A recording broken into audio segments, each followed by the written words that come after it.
Hello again, everybody. David Clary along with Joey Weston here at Bobby Hopkins Field getting set for Oak Ridge High School baseball. On our YouTube channel, Prep Radio, the Wildcats taking on the Gibbs High Eagles. On an overcast, cloudy day here at Bobby Hopkins, the Wildcats, a non-district game. And Joey, you've got the starting lineups. All right, tonight for the Wildcats, leading off is Caden Black at shortstop. Batting second, Mikey Teasley at third base. Batting third, Tyler Pickens at first base. Batting fourth, Richie Ferrer in center field. Batting fifth, Eddie Tan in left field. Batting sixth, Alex Franklin at pitcher. Batting seventh, Jason Slay at second base.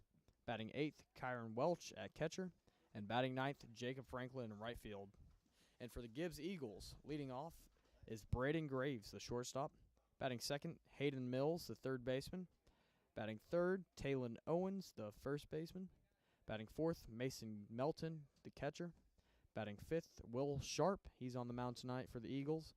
Batting sixth, Tanner Love, the DH.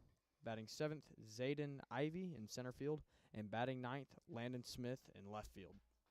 And we're just moments away. We appreciate you tuning us in on YouTube. It's been about a week, I guess, Joey, since we did a ball game. The Wildcats have been very successful since that time. They swept the West Rebels in district games. The Wildcats now 7-1 in district play. The Wildcats one win away or one loss by Powell away from winning the regular season district championship, which means they'll get a chance to host the at least part of the district tournament, which will be, obviously just great. In fact, it's been, I can't even remember the last time that actually happened, to be honest with you, but they have a couple games to go. They've got Carnes coming up next week, and like I said, one win over Carnes or a loss by the Powell Panthers to Central, and that's a tough one. I mean, they're having to play Central in 2 games next week, so any loss there will give Oak Ridge the district championship.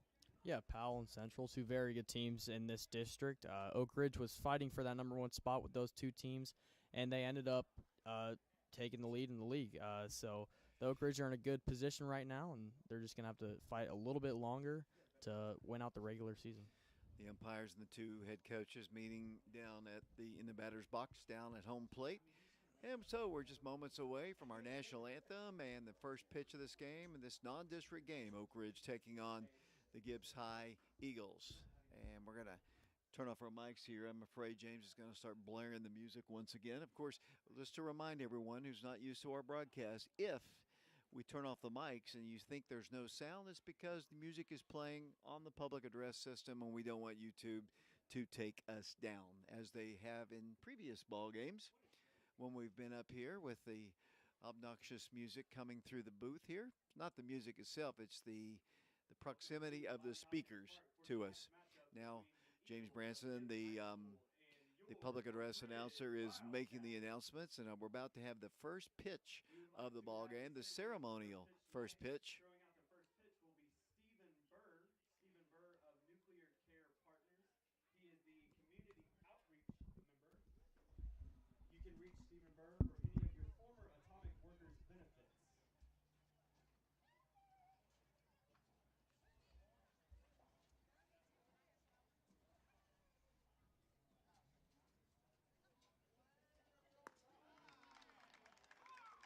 One more time, give it up for Stephen Burr. Nuclear Care Partners help provide some of the uniforms for the Oak Ridge Wildcats this season, the gray uniforms, and they are a proud sponsor of Oak Ridge Baseball.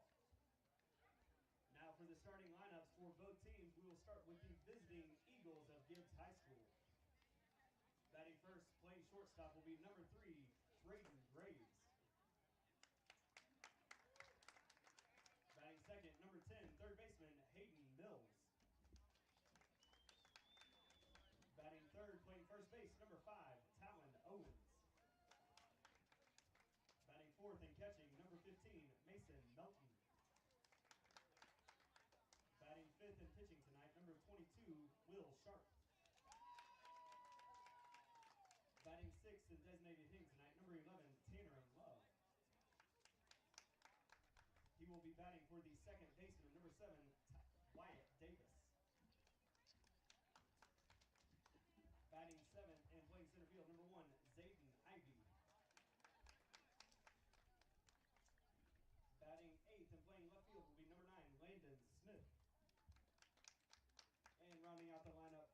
Eagles will be the right fielder, number 14, Jaden Rutherford.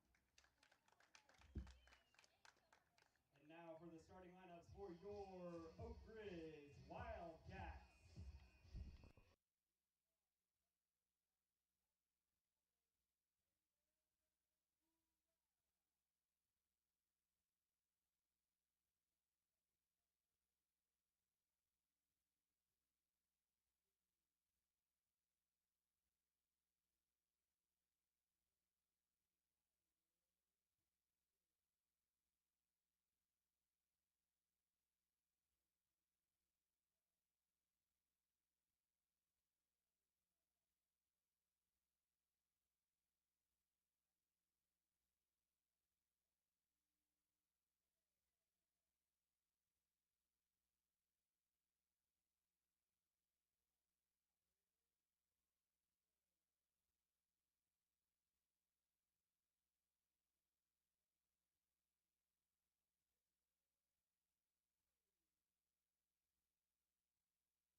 We ask that you do please rise now for the playing of our national anthem.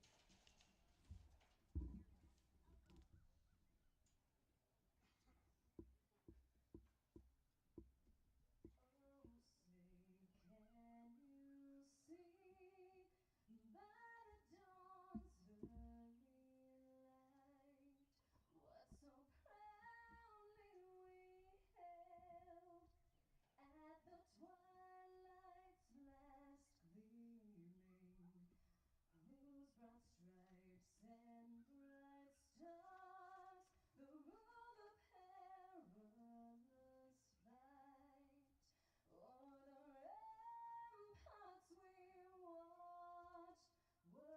we watched were so gallantly streaming, and the rocket's red glare, the bombs bursting in air, gave proof through the night that our flag was still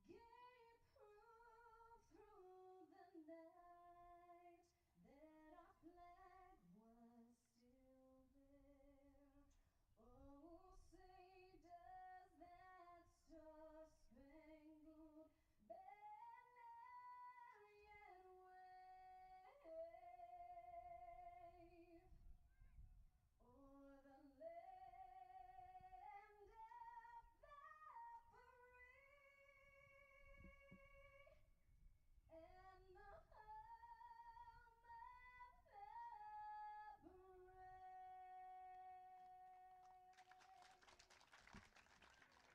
It's our national anthem here from Bobby Hopkins Field on our YouTube channel, Prep Radio. Our first ball game in about a week, a little over a week. Joey, I'm eager to see Alex Franklin pitch. Had a near no hitter. He lost it in the seventh inning in his last appearance, and had a couple of hits in the seventh inning, and was up for Prep Extra Player of the Week actually because of his performance, not only as a pitcher but sure behind the hitting the ball too, because he's had a couple of really big hits in several games this year, and the junior's going to be starting against a really good Gibbs team tonight. Yeah, I'm excited to see Alex Franklin as well. He's in the lineup, the batting lineup, once again. He's been pretty successful at the plate, especially offensively, especially against that game Central, where he was able to move batters around and ended up winning the game in the ninth inning, or seventh inning, sorry. We got almost a full crew here. Vashon Knowles is here with us. Caleb Riker is going to be doing the top camera. Vashon's going to be in the student section. Maybe he'll be as I don't know if obnoxious is the right word, but as loud and vocal as some of the other high school guys and girls were a couple weeks ago and within the last week. And Sean's, he can be that way. I've noticed him in the student section at basketball games, so maybe he might be a one-man student section here tonight.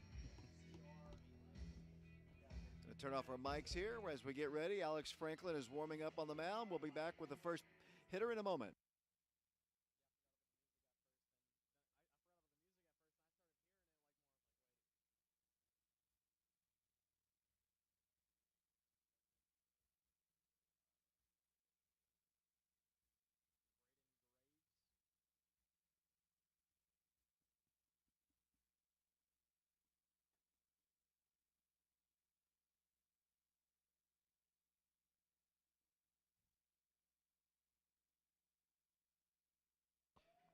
And we're about to get set here. Bobby Hopkins, the Wildcats, and the Gibbs High Eagles. Number 3, Braden Graves. I believe we understand they have a 7-3 record. They're undefeated in their district. As we're about to have the first pitch of the ball game, we'll set the defense for you in a moment. Alex Franklin is a junior and facing a right-handed hitter, and we're about to get set. Leading things off for the Eagles is Braden Graves, the shortstop. First pitch is outside and low, and we're underway here at Bobby Hopkins. 1 ball, no strikes, the count. Wildcats wearing their black Bombers jerseys today. White baseball pants. The Gibbs High Eagles wearing their white pants. And they're light blue and gold. Right-handed hitter. Defensively for the Wildcats, Tyler Pickens is the first baseman. Jason Slay is at second. Here's the pitch to the plate. Outside and low, and the count, I believe, is 3 balls and no strikes. That's correct. I'm actually really excited to see the team tonight. They've had 5 games since we've last seen them, so I'm looking forward to seeing some improvements, some changes in the lineup especially.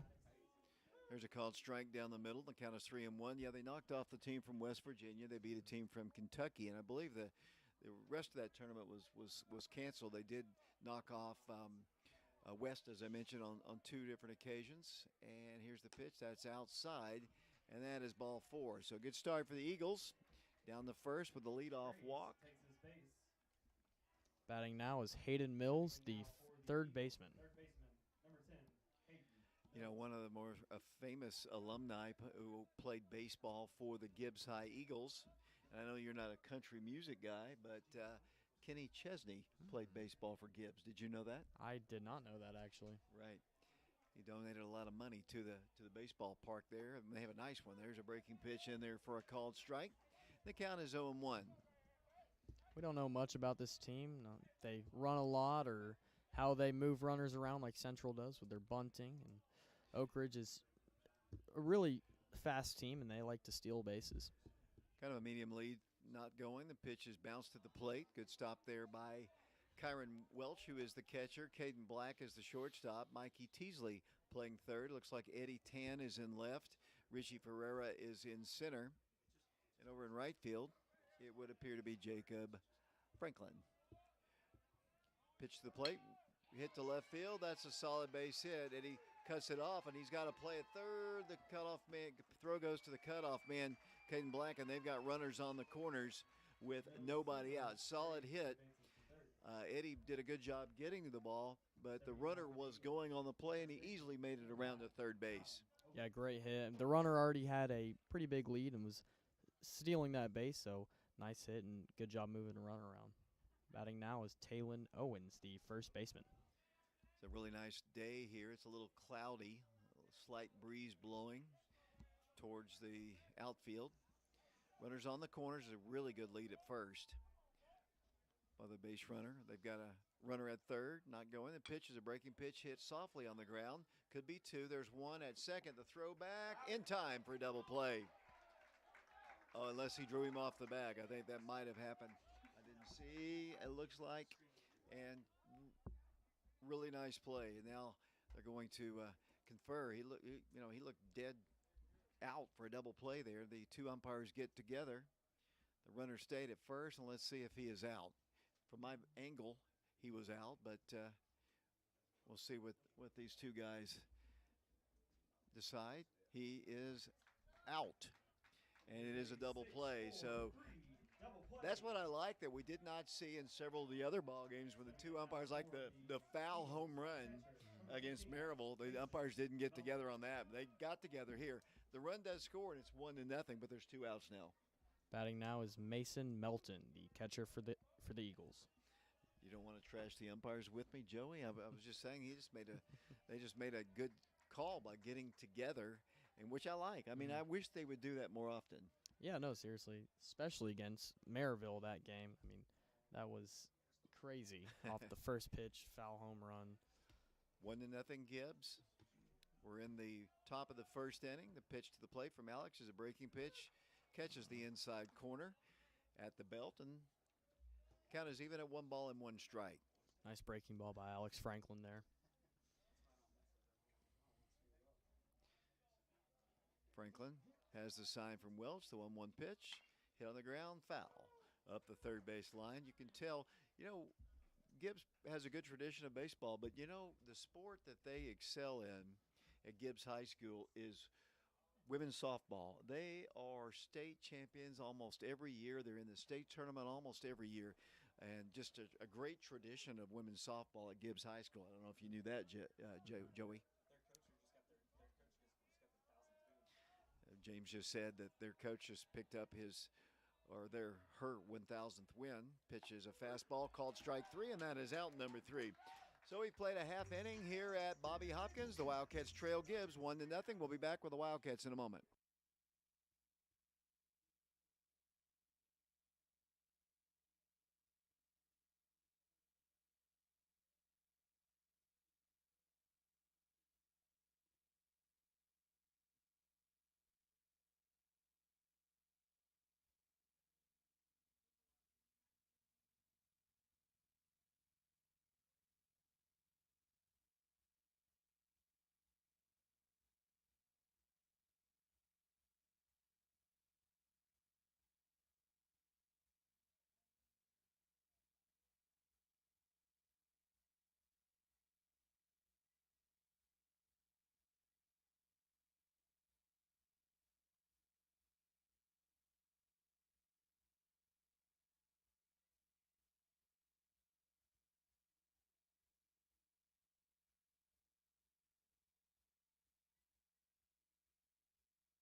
Welcome back to Bobby Hopkins Field. Caden Black leads things off for the Wildcats. Oak Ridge trails 1-0 as they bat in the bottom half of the first inning. The first pitch is hit foul. Back to the screen, and the count is 0-1.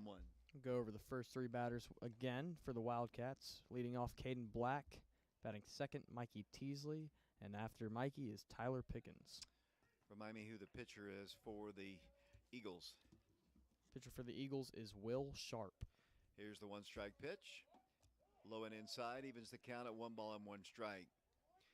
Next week, the Wildcats, as I mentioned, will play Carnes. Very important district ball games. 1 win over Carnes, and they're the district champions in the regular season. That pitch bounces at the plate all the way back to the screen. And Joey, since the last time we were here, they have installed the entire netting on the sides. The one in front of us was here the last time, but they've got them on both sides. So most of the improvements have been completed. As that pitch is a called strike, and it eludes the catcher. Once again, the count is even at 2 balls and 2 strikes. Looks really good. Yeah, it does. I mean, the field's really coming along nicely from what it was 4 or 5 years ago. It looks great. Caden back in the box. He's a left-handed hitting junior. Here's the 2-2 pitch, breaking pitch, called strike 3. Low and outside corner, I guess, and that is the first out of the inning. And the batter will be Mikey Teasley.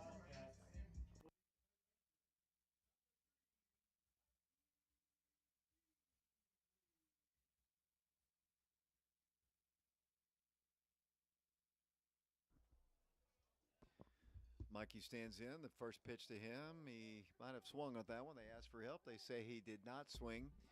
And the count is 1 ball and no strikes. Mikey's had a really solid freshman year for the Wildcats, both in the field, at the plate, and on the mound. Here's the pitch to him. Hit hard to the shortstop. On one hop, he fields it. Throws on to first in time for out number 2.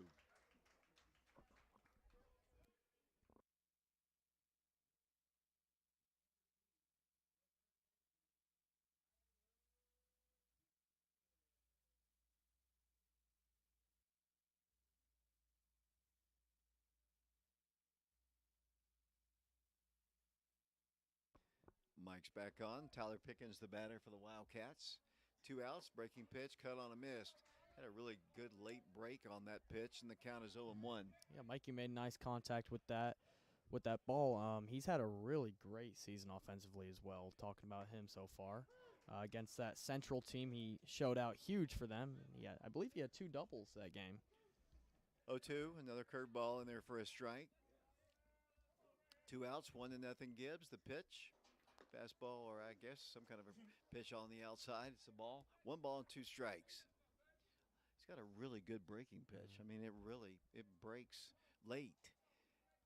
1 ball, 2 strikes, 2 outs, nobody aboard. The pitch, hit on the ground, second base side, fielded cleanly, throws on to first in time for out number 3. So the Wildcats go quickly in the bottom half of the first inning. We go to the top of the second here at Bobby Hopkins. The Wildcats of Oak Ridge trailing the Gibbs High Eagles by a score of 1-0. My name is David Cleary, along with Joey Weston and Caleb Riker, and we'll be back because we're about to turn our mics off once again from Bobby Hopkins in a moment.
Welcome back once again to Bobby Hopkins Field on our YouTube channel, Prep Radio. Alex Franklin beginning his second inning of work, gave up a run in the top half of the first inning. Got a double play and strikeout to close out the inning. Let's see what he can do here in the second. Batting for the Eagles is Will Sharp, the pitcher. And the first pitch is a called strike on the outside corner, and the count is 0-1. Nobody aboard, nobody out. We're just underway here in the second inning. 1-0 Eagles. Pitch, hit foul. Back to the screen. The umpire tried to stop it with his bare hand, eluded him back to the screen, but an Eagle quickly flies out and grabs it at the wall, and the count is 0-2. We've already seen this Gibbs team is really solid. I mean, their second batter had a single and brought the runner to third base, who would end up scoring. That pitch is a little outside.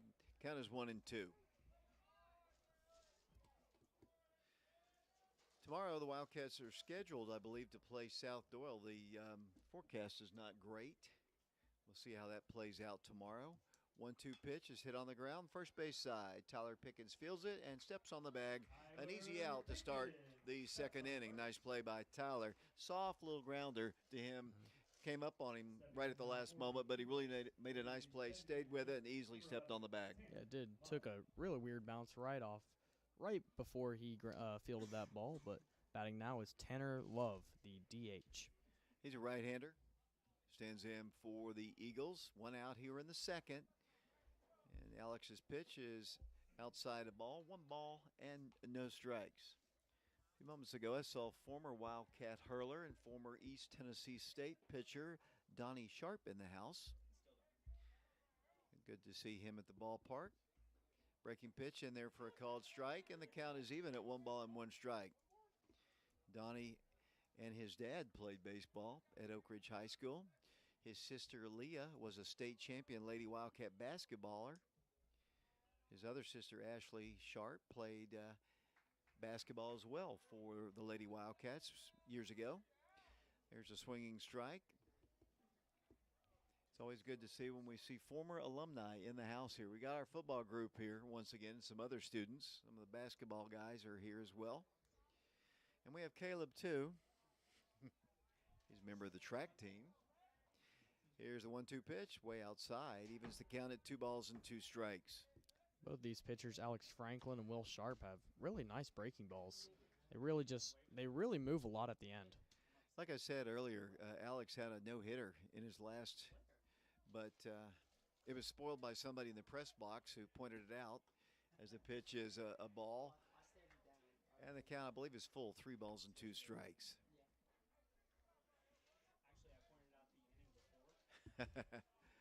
Well, I believe there was a couple people in the press box who pointed it out, honestly. I won't give names. 3 balls, 2 strikes, 1 out, nobody aboard in a 1-0 ball game. Alex shakes off the sign, and the batter calls time, steps out of the batter's box. Kyron back in. Here's the pitch. Breaking pitch, cut on a miss, and that's a strikeout for Alex Franklin, and that is out number 2 for the Wildcats here in the top of the second inning. And batting now is Zayden Ivey, the center fielder for the Eagles. What do you think of their jersey colors? I mean, there's that kind of a Carolina blue with some gold and black on them.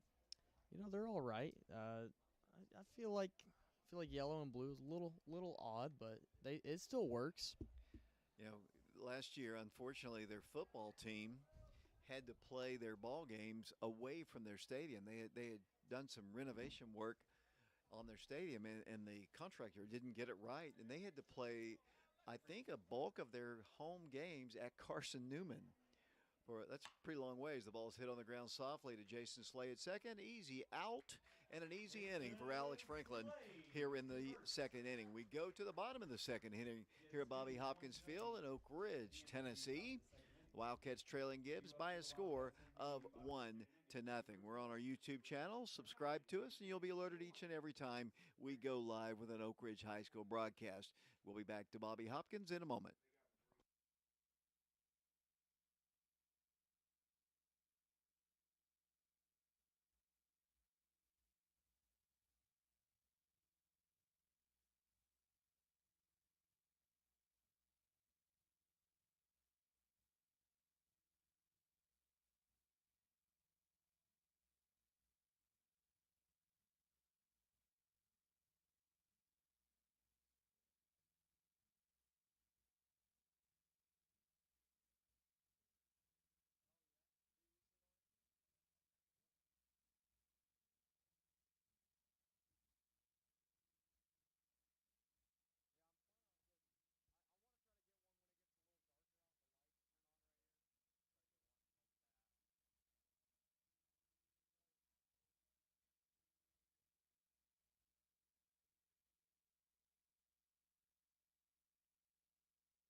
Welcome back to Bobby Hopkins. Richie Ferreira leads things off for the Wildcats. He's the center fielder, and he takes the first pitch outside for a ball, 1 ball, no strikes.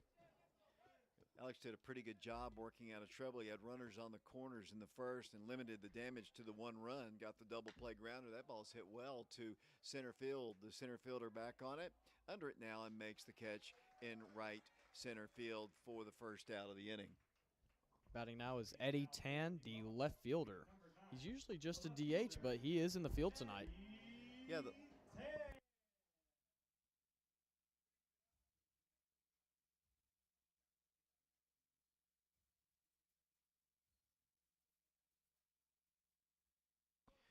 one of the advantages of winning the district, obviously, and Oak Ridge has an opportunity to do that next week when they take on Carnes. But one of the advantages, as I mentioned, is they get a chance to host part of the district tournament, which obviously you want to be at your home field.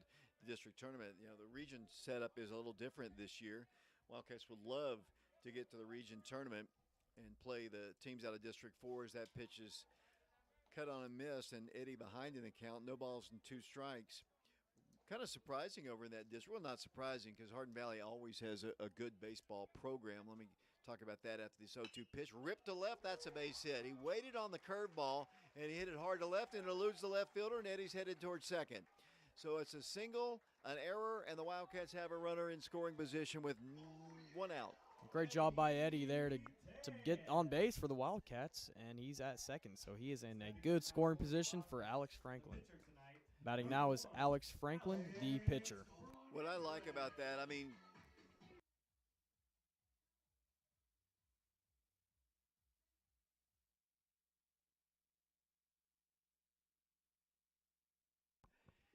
Alex Franklin does step in for the Wildcats. Runner at second base. He represents the tying run. The pitch is outside. I think what I liked most about that at bat by Eddie, he's been throwing breaking pitch. He waited on it that time, and it caught the strike zone. He waited on it and just ripped it into left field. Really good job of hitting by Eddie. Yeah, great job. He knew he has to get on base. They need to tie up this game, not get down early in the game. 1 ball, no strikes. The pitch hit in the air, foul territory, drifting over towards the Gibbs dugout, and the first baseman has enough room right in front of it to make the play for out number 2. Batting now is Jason Slay, the second baseman. Jason's hitting in the number 7 slot for the Wildcats.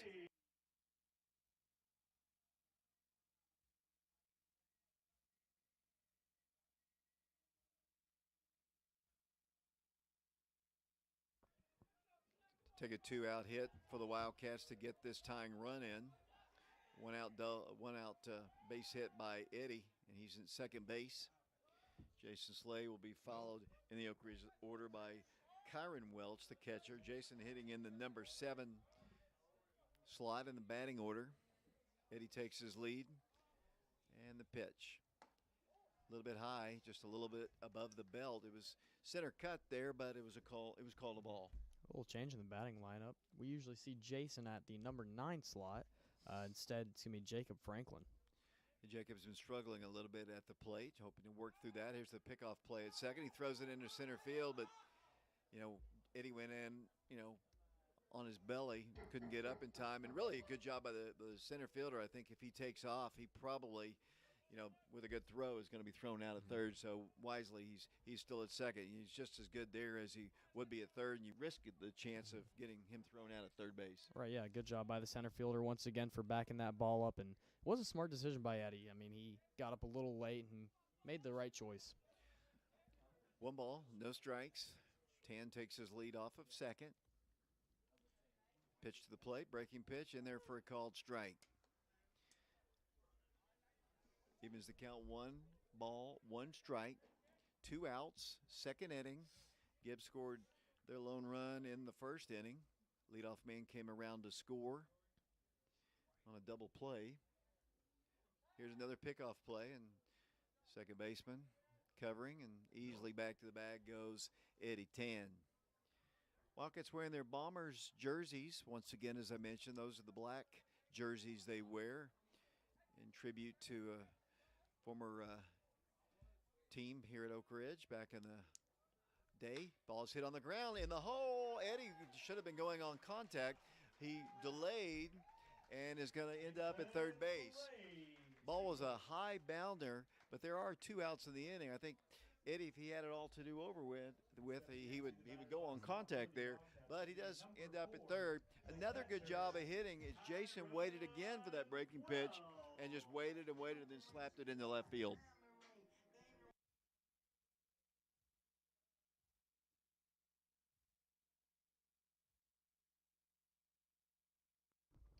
Batting now is Kyron Welch, the catcher for Oak Ridge. He's a junior. He's played most of the games at catcher. We've seen Alex Franklin some behind the plate for Oak Ridge. Runners on the corners. Let's see if Jason goes on the first pitch. Try to draw a throw. I doubt they'll throw down with the runner at third. They're going to throw over to first. Keep him close. He likes to have that little pickoff play in his pocket, like especially Powell. They had 3 or 4 pickoff plays against the Oak Ridge Wildcats. Wildcats would love to get this run. Here goes another throw over to first. Love to get that run in, tie the ball game. They have been making some contact. When they wait, as I said, on the breaking pitch, they've been able to hit it. And let's see what Kyron can do. Short lead at first for Slay. And he's going. The pitch is high. Here he is, the throw down. He is going to trail it into center field. The Wildcats are going to score. They had both the shortstop and the second baseman covering. They both looked at one another. Neither one of them went to try to catch the ball, and the Wildcats score the tying run. You don't see that very often. They were both at the bag. Neither one of them, took control of it, and both of them let the ball sail into center field. The Wildcats tie the game. That is devastating for the Eagles. I mean, it went right in between the shortstop and the second baseman. I don't know what kind of happened there. And he's dead to rights. I mean, he was out. He would have been out by a lot if somebody makes that play. As that pitch is a breaking pitch on the inside corner to Kyron, and the count is 1 ball and 1 strike.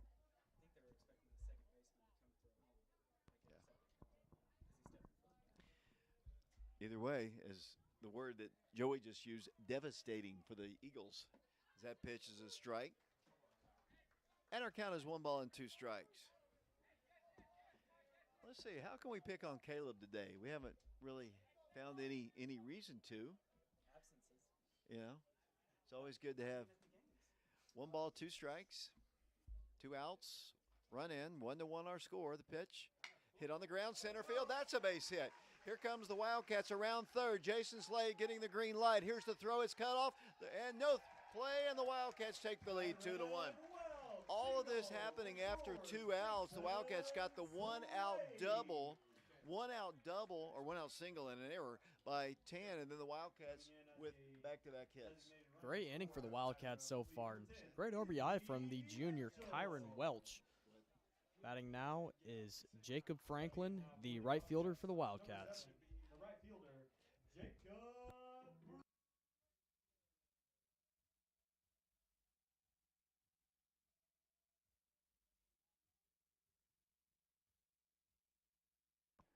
Really good inning for the Wildcats. They take the lead 2-1. Really good job of hitting.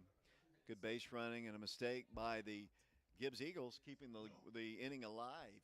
And the Wildcats have the lead 2-1. As Joey said, Jacob Franklin, the batter, senior, he might see some action on the mound today. Good lead at first. And a throw over. Back to the bag. I guess that would be Izzy Mitchell at first base running. Franklin yet to receive a pitch from the Gibbs High Eagle pitcher. Wildcats, as Izzy takes a pretty good sized lead. Righty checks the runner, comes to the plate. Jacob hits it in the air on the infield. Catcher doesn't see it right away. The first baseman does, and now the catcher makes the catch. Really didn't get a whole lot of help from anybody in his infield. He's lucky he made that play, Joey. Yeah, I mean, nice play by the catcher after he realized where the ball was. But it's just a lot easier, though, for the first baseman to come in. In fact, the first baseman really should have made that play. Pitcher should have done a little bit of directing, but the catcher, you're right, did a really good job making the play. Very productive inning. Joey, the Wildcats on top now 2-1.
Leading things off for the Eagles is Landon Smith, the left fielder.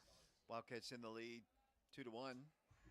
Wildcats scoring. Got a little help, as we mentioned, but all help is appreciated as that ball is hit softly into right center field for a base hit. So a good start for the Eagles. Just a soft little looping line drive by a very small young man, but he got enough of it to hit it for a base hit. Batting now is Jaden Rutherford in the 9 slot for the Eagles. Right-handed hitter.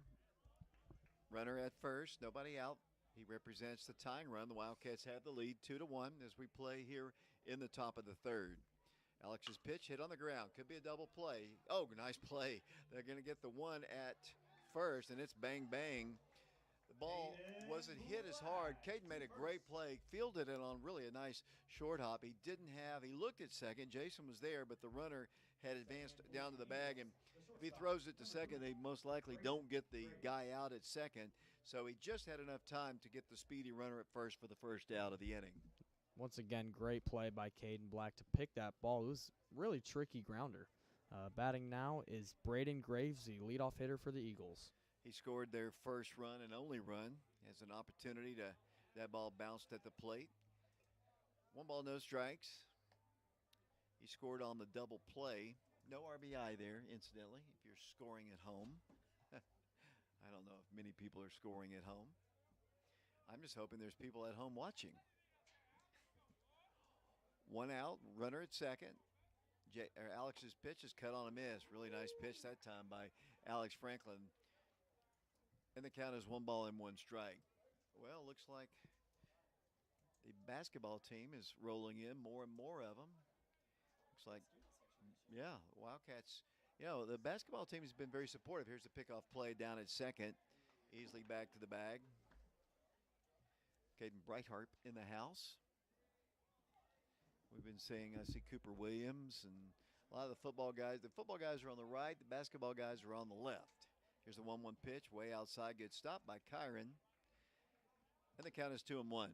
Kyron's been doing a great job stopping those balls that hit the dirt and could easily go past and cause a runner to move up. So great job by him. 2 balls, 1 strike. Runner at second. 2-1 Wildcats. Gibbs batting in the third. Pitch. Hit well to deep center field. Center fielder Richie Ferreira is not going to get this one. It's going to hit off the fence at the 368 mark. Rounding third and coming in to score the tying run. That ball was just about 3 feet from a home run. It hit right at the 368-foot mark on the fence, and it's 2-2. Yeah, he had a lot of power behind that swing, really close to that home run. But batting now is Hayden Mills, the third baseman. He had a single his first at-bat. Good job there by Richie to get the ball in. The base runner ended up with a double, and he represents the go-ahead run. We're in a 2-2 ball game. And the pitch, breaking pitch at the plate, bounced at the plate. Count is 1-0.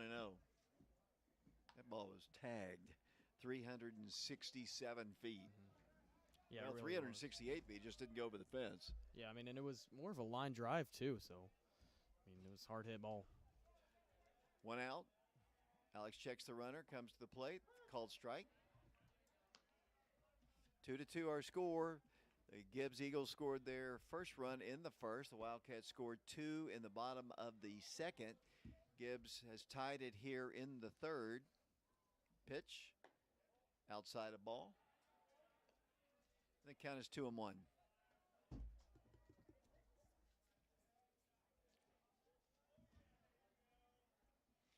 Alex is a junior. He will be followed, if need be, by his brother Jacob, is scheduled to pitch today. 2-1 pitch, way outside. And the count now is 3 balls and 1 strike. Alex has 2 strikeouts this game so far. 1 just watching and 1 swinging. Just watching, huh? 3 balls, 1 strike. Kyron Welch. The sign, the 3-1 pitch, breaking pitch, hit foul. Past the head coach, who's standing in the third base coaching box, and the count is full. Now 3 balls and 2 strikes. Runner at second, he represents the go-ahead run. Gibbs, state tournament team a year ago. always good in baseball, as we said, like their softball team. I mean, year after year. You 3 know, balls, 2 strikes. The pitch. It's ball 4, and the Eagles have runners at first and second. batting now is Talon Owens, the first baseman. He grounded out his first at bat. Another right-hander. Another good crowd here. Bobby Hopkins. Looks like the middle school is playing down on Gray Strang. Playing the Halls High Devils. I could have said it the way I sometimes say it, as that pitch is a called strike. Incidentally, Halls will be rejoining our district next year. They have been in 3A in basketball and baseball, but they will be rejoining our district next year after a few years' absence. Always got used to playing Halls for years, and then they dropped off the schedule. The only thing I don't like about Halls is typically in basketball season when we go there, it's a Tuesday night in late January. It's cold, and it's at Halls. It's just not easy to get to Halls. A little easier now if they've widened the road that way, but still not my favorite place to go. Oh, man, pretty pitch right there. I mean, that was one of the better pitches he's had. Yeah, that's been called a strike multiple times this game for him. Runners at first and second. 1 run in already. We're tied at 2. Pickoff play, and easily back to the bag goes the runner. He hadn't really drifted that far off the bag. Jason Slay, the second baseman, had snuck over just a bit. They like that pickoff play. They work on it a lot in practice. It's been successful for the most part several times this year. Alex's pitch is down low a ball. Boy, it's a big lead. I mean, if Kyron thinks about it, he might be able to. The guy's coming almost to shortstop with his lead after the pitch. If he throws down there, they might get the runner at second. He's taken a really big lead. 2 balls, 1 strike. Franklin to the plate. That's a strike. Look how far away he is. I mean, if he throws down there, they might be able to get a chance to get him. Oh, yeah, definitely. He's staying there even after Kyron has the ball in his hand, ready to throw it back to Alex. You can almost throw it to Caden Black, who he's standing usually right in front of when he ends his lead. Now he is going. The pitch is cut on a miss. Throw down the third, and they've got a double stolen base. Double steal for the Eagles, and that was inevitable. You could see he just kept getting bigger and bigger leads, and then would go halfway. Position, a full count on the batter. And that leadoff hitter, Braden Graves, at third base, has done a great job running this game. He almost scored his first try. He got to third base, and the inning ended from there. Batting now is Mason Melton. You didn't make the call. That was a swinging strikeout right there. There it is, Joey. So I was letting you get the ovation, as the Wildcats are going to get Coach Free out to talk to Alex. Good time for a strikeout though. Really good time. Runners on second and third. The first 2 batters in their lineup too. Looks like Tommy and Martha Lee taking in a baseball game today. Good to see them. Always at all the basketball games, and I know their niece is the head coach of the girls softball team, Lisa Shipley. Always good to see them here. This is a long conversation. The umpires are not too happy about the length of this conversation, which really isn't terribly long, but I'm going to turn the mic off now because the music's playing by Mr. James Branson.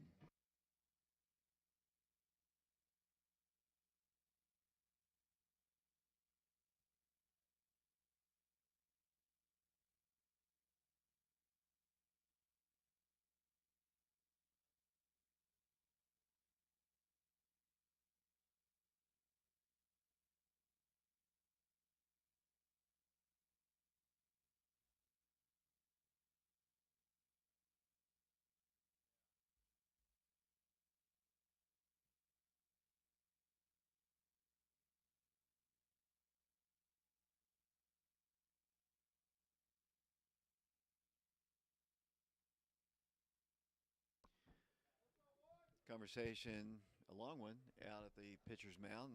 Once again, stepping in for Gibbs. Batting now is Mason Melton, the catcher. He struck out his first at bat. He could use another strikeout here. They've got runners at second and third, 2 outs though. Alex comes to the plate. A little bit low. 1 ball, no strikes to count.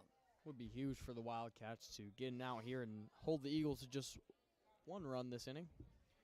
Outfield is Tan, Ferreira, and Franklin for the Wildcats. Alex Franklin is the pitcher. He's got a 1-0 count. Way outside, bounces away and off the mid of the catcher. And that's going to be a pass ball. That hit him in the mid, and they take the lead at 3-2. Graves comes in to score. And both teams have made mistakes that have cost their team runs. Of course, the missed throw on the stolen base attempt by Jason Slay that sailed into center field scored the Wildcats' second run, and that was a pass ball right off his mid. The pitch was outside, but if you ask Kyron, he'll probably tell you he probably should have caught it. So now they have a runner at third and have retaken the lead, 3-2. The 2-0 pitch stays up high, and the count is 3 balls and no strikes. It's never a great feeling to let a run happen on a wild pitch, and it happens. It really does. 3 balls, no strikes. Welsh with a sign. Here's Alex's pitch. Outside, that's ball 4. They've got runners on the corners once again. Batting now is Will Sharp, the pitcher for the Eagles.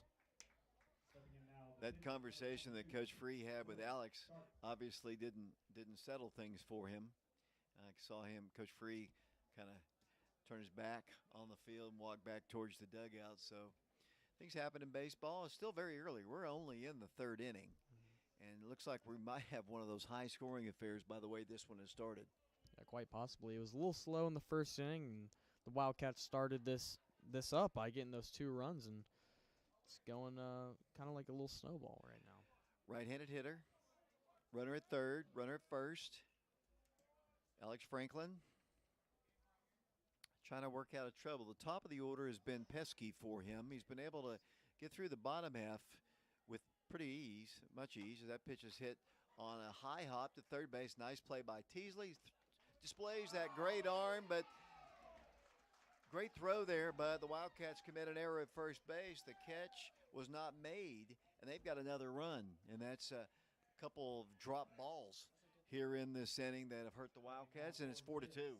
Another really tough way to let in a run, but batting now is Tanner Love, the DH. He struck out his first at-bat. Just a great play, though, by Mikey. The ball was just barely fair. Anyway, it was right on the third base line, and he just threw a bullet across, and Tyler just couldn't pick it. So it's now 4-2. The pitch called strike at the belt. 2 outs, 3 in. The Eagles lead the Wildcats 4-2. Couple tough plays for the Wildcats, and Alex could have been out of this one with only the 1 run scoring, but 2 have crossed the plate. Hit on the ground, second baseman. Oh, but it's going to be a toughie. I thought it was. Jason feels it and throws on the first in time to record the out. Jason Slay stayed with the play, and he got the out. But a big inning for the Gibbs Eagles. They score 3 times. Now they lead the Wildcats 4-2. We go to the bottom of the 3rd inning here. Bobby Hopkins and Oak Ridge trails Gibbs 4-2. And we'll be back on our YouTube stream in a moment.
Top of the order for the Wildcats, who now trail by a score of 4-2.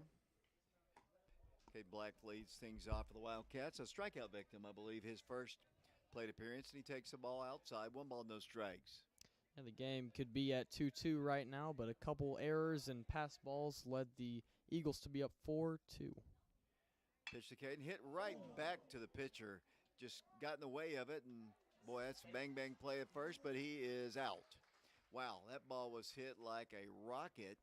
He got his glove on it, and he's lucky it just didn't. It bounced only around maybe 3 feet away from him, and he recovered to throw out the speedy Caden Black. But that ball was hit really, really hard. I mean, nice hit, but also a great play by the pitcher. I mean, he got in front of it, settled down, and got the ball to first, so props to him. The third baseman.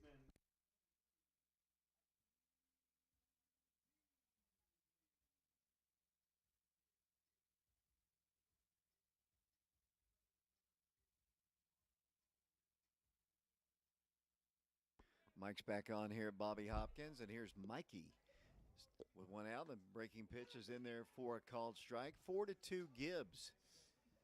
The Eagles scoring 3 runs in the top half of this inning, the third. Mikey stands in, cut on and missed. He's got a good breaking pitch. I think the best way, as we've seen, the guys that have made the best contact is to wait it out. Just wait for it, then hit it. 0-2 pitch. That one's a fastball outside. Count is 1-2. Mikey Teasley grounded out his first at-bat.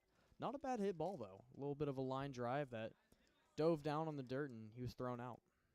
That one bounces right in front of the left-handed hitter's batter's box. The count is even at 2 balls and 2 strikes. Gibbs and Oak Ridge playing. I remember we used to have some road trips out to Gibbs. It's a good ways out Tazewell Pike. It's pretty far out there, to be honest with you. 2 balls and 2 strikes. The pitch hit on the ground. High hopper. The pitcher feels it, throws on the first in time for out number 2. Batting now is Tyler Pickens, the first baseman for Oak Ridge. He grounded out his first at-bat. Number 2.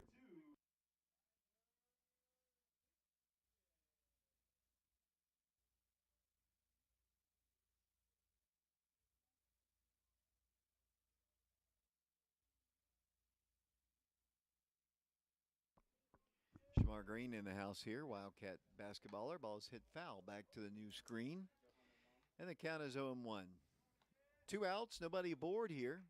Wildcats find themselves trailing now 4-2 in this one in the third inning. Overcast day. Pitch. A little bit low, I guess. Count is even. 1 ball, 1 strike. As I mentioned, the Wildcats are scheduled to play the Cherokees of South Doyle tomorrow. Wildcats will play Carnes Monday and Tuesday of next week. Breaking pitch in there for a called strike. He's got a good one. I mean, I'll give him that. He's been able to break off some really nice breaking pitches, and he's ahead in count, and he works quickly. The 1-2 pitch hit on the ground softly to the shortstop, right behind the bag, and just in time, he throws out the Wildcats' Tyler Pickens. So 3 up and 3 down for the Wildcats here in the third. We go to the top of the 4th inning here at Bobby Hopkins Field. My name is David Clary, along with Joey Weston and Caleb Riker. The Wildcats trail it by a score of 4-2 to the Gibbs High Eagles. And we'll be back for the 4th inning in a moment.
Leading things off Stepping for in now for the Eagles. leading things off for the Eagles this inning is Zayden Ivey, the center fielder.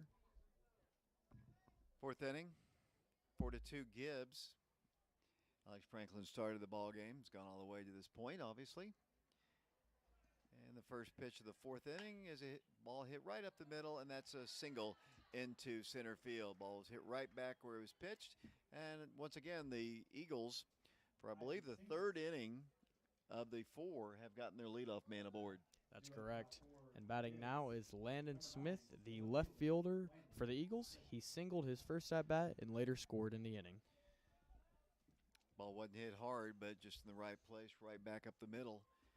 Great lead at first for the base runner. Nobody out. Runner at first. Franklin comes to the plate. Breaking pitch hit foul. Barely got a piece of it. Back to the netting it goes, and the count is 0-1. Bobby Hopkins field looks really good. The grass is getting greener and greener. Still some dark areas, but still for the most part looks really good. Joe Mason and the crew have done a really good job getting it ready for the season. One strike pitch is outside a ball. 1 ball and 1 strike. Notice the girls softball team's not playing today. They got beaten by Campbell County yesterday in overtime, in extra innings. 1 ball, 1 strike. Shorter lead this time at first. He squares to bunt. The ball bounces at the plate, and they got a runner at second. Got to do a better job at blocking the plate. They've got another runner in scoring position. Little things like that will really, really hurt you. That's right. And getting that runner to second base, the Eagles have been able to put the ball in play almost every time they're at bat. So, you really got to watch out for that. 2 balls, 1 strike. Alex has got to pay a little bit more attention to the base runner. He does. He glares back at second, comes to the plate, squares to bunt, pitches outside a ball. 3 balls and 1 strike. A little control issues here. I see Coach Free pacing a bit. I don't see any action in the Oak Ridge bullpen. 3 balls, 1 strike, nobody out. Runner at second. Gibbs already on top of the Wildcats, 4-2. He squares to bunt, hits it to the first baseman. Jason Slade, the second baseman, covers, and that is out number 1. Good sacrifice bunt there for the Eagles to get the runner over to third. Good execution by the Wildcats. They did everything right. Tyler fielded it and threw it to Jason covering. Good play by the Wildcats, but the Eagles have a runner at third. Yeah, nice job there by Landon Smith to get that ball down and move the runner to third base. Batting now is Jaden Rutherford, the right fielder. He grounded out his first at bat. Joey brought a new toy in the press box, and I wasn't. He wouldn't let me play with it, but he was playing with it before the game. It's got a brand new drone that we took a nice aerial shot of Bobby Hopkins. Joey, what are your plans to do with that? It's exciting and take it on some trips with me this summer and try to get some footage, some photos. So it's really cool. I'm hoping to continue get some work out of him during football season. There's a nice pitch, swinging strike on the breaking pitch, and the count is 0-2. Like some really cool shots of Blankenship Field when it's full. Maybe that first game against Jefferson County. Time is asked for. The ball might have gotten loose, and I think that might be the case. It did. And this retrieved by Eddie Tan out in the left field. Tracked down. So the ball got loose out onto the playing surface somehow. No balls and 2 strikes. They've got a runner at third. It's a 4-2 ball game. Gibbs on top of the Wildcats. Junior Alex Franklin trying to get a third strike right here. Let's see what he does. Pitches outside, and the count is 1-2. A middle school team. I don't know. It looks like they've got the Bombers uniforms on, so might have a junior varsity contest. I'm not sure, though. 1 ball, 2 strikes. Runner at third. Pitch. Good stop that time by Kyron. Ball in the dirt once again. Kept it in front of him. The count is even at 2 balls and 2 strikes. Infield is in. Mikey Teasley's on the edge of the grass. Caden Black, the shortstop, just a little bit into the dirt. Jason and Tyler as well. Just barely on the dirt area. That breaking pitch inside. Just a little bit too inside. And the count is full 3-2. Was doing well earlier in the count. Had him at 0-2. Batter has brought it back to 3-2, so let's hope he can put him away. One out, runner at third. Checks that runner at third. Alex Franklin to the plate. Called strike 3 on the outside corner, and that is out number 2. Might have been a little outside, but we'll take it, Joey, and that is out number 2 in the inning. Yeah, that spot has been questionable today. It's either a strike or ball. You don't really know. But batting now is Braden Graves, the leadoff hitter for the Eagles. He had a double his first at-bat and an RBI thus far. Steps in, right-handed hitter. He punished the ball the last time.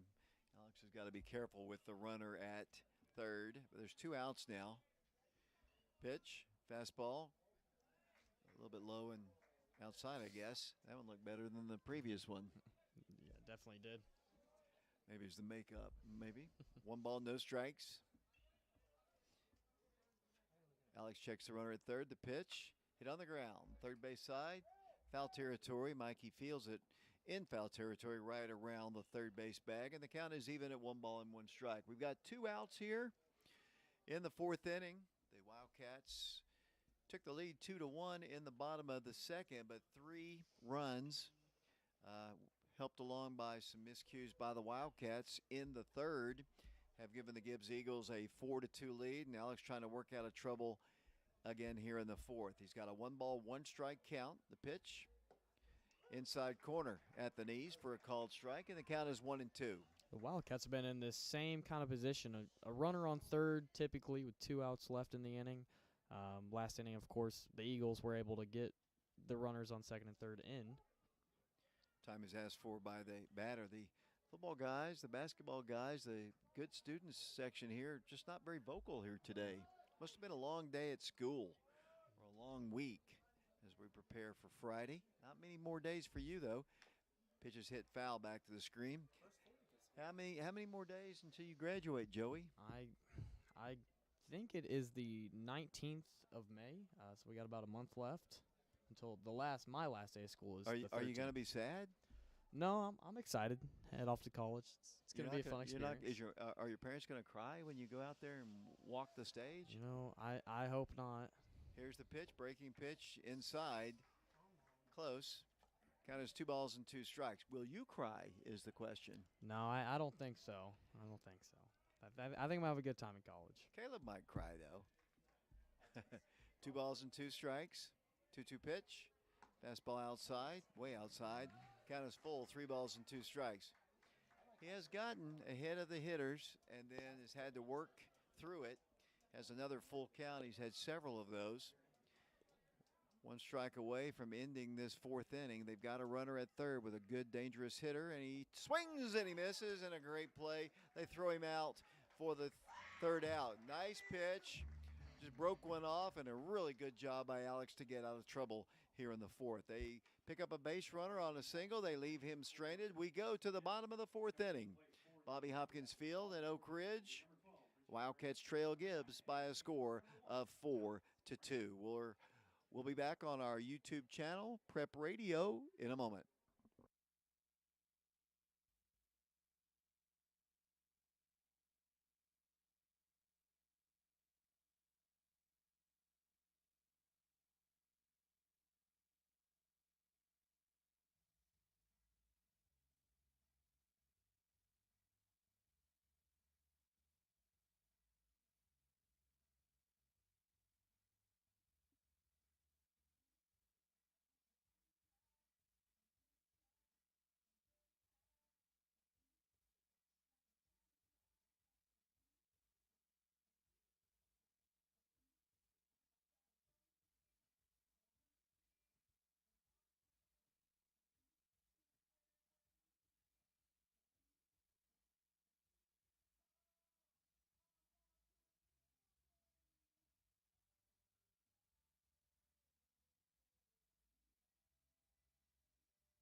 Welcome back once again to Bobby Hopkins Field. Richie Ferreira leads things off for the Wildcats. Hit one pretty well in his first plate appearance, but was out. Steps in here with the Wildcats trailing by a score of 4-2. Yeah, he flew out to center field his first at bat. It was a really good hit ball, though. Pitches down low, evens the count at 1-1 strike. We're in the fourth inning. Richie, the sophomore, back in with a 1-1 strike count, nobody out. Pitch in there for a called strike. Kind of 1-2. It's a good-looking pitcher. Those mainly breaking pitches. I mean, that's his, what appears to be his bread and butter. Works very quickly. 1-2 pitch. The breaking pitch hit on the ground, right side, and that'll go to the second baseman who makes a great play, but not in time to retire Richie Ferreira. I tell you, when he hit the ball to right field, I thought there was no way that he was going to get to it. I thought it was just going to go into right field for a solid single, but he just kept ranging off to his left, made the play, and made a really close play, but not out by Richie Ferreira, but a really nice play by the second baseman. Yeah, his footwork was really nice to get that ball to the first baseman.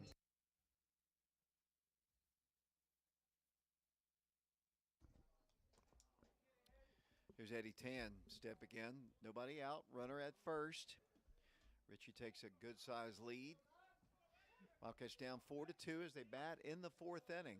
This game you're perhaps watching live on our YouTube channel. Ball is hit foul, out of play to the right side. Good to see Eddie back in action after his football play at the home plate area a few games ago. Really looked good. He probably, bowling over the catcher cost him a little bit of a vacation. Here's a quick throw, and good move that time by the pitcher, but back safely will go Richie. Boy, he just ran him over, though. And you can't do that in high school ball. You can't do it now in the major leagues either, but it was very, very physical play. Yeah, and his first at bat, I think he had a triple, and then he was ejected right after that. And had to sit out a couple of ball games, but Wildcats prevailed. There's Aiden Hawkins. He is the Executive Director of Basketball Operations for the Oak Ridge High School basketball team. Also the son of the principal. 1 strike pitch, called a strike, and the count is 0-2. Yeah, he had a nice plate appearance at his last one. He had a great hit out to left field. It was a single, but it turned into him taking an extra base because of an error. Like I said before, he waited out the breaking pitch the last time. And you can't be overly aggressive with it, or they've been way out in front. Richie's stayed put at first, and he draws yet another throw in that direction. No balls and 2 strikes. Wildcats down 4-2. Caleb Riker doing camera work and the scoreboard for us. Appreciate him. Came right from track practice. Joey with me as well. Here's the 2-strike pitch. A little bit outside. Good take that time by Eddie. And the count is 1-2. Close pitch there. Alex Franklin had almost the same exact pitch, and that was called a strike. Strikeout, actually. 1 ball, 2 strikes. Eddie back in. Throw over to first, and Richie really had not really gotten off the bag that far. Nope. Isn't that a movie? Isn't that a movie out, Joey, recently? You don't watch movies, do you? Not really, no. Oh, Joey, man, we gotta broaden your social life here. As that pitch is outside, a ball. What kind of movies do you like? I'm more of a TV show kind of guy. Okay, what's your favorite show? I've been getting into, it's called You. It's on Netflix. I've been getting into that recently. It's pretty good. 2 balls and 2 strikes. Runner at first is Richie Ferreira. Nobody out. 2-2 pitch. Hit in the air. Foul territory, drifting off towards the Gibbs dugout. First baseman's under it. Makes the catch for out number 1. Batting now is Alex Franklin, the pitcher. He flew out his first at bat.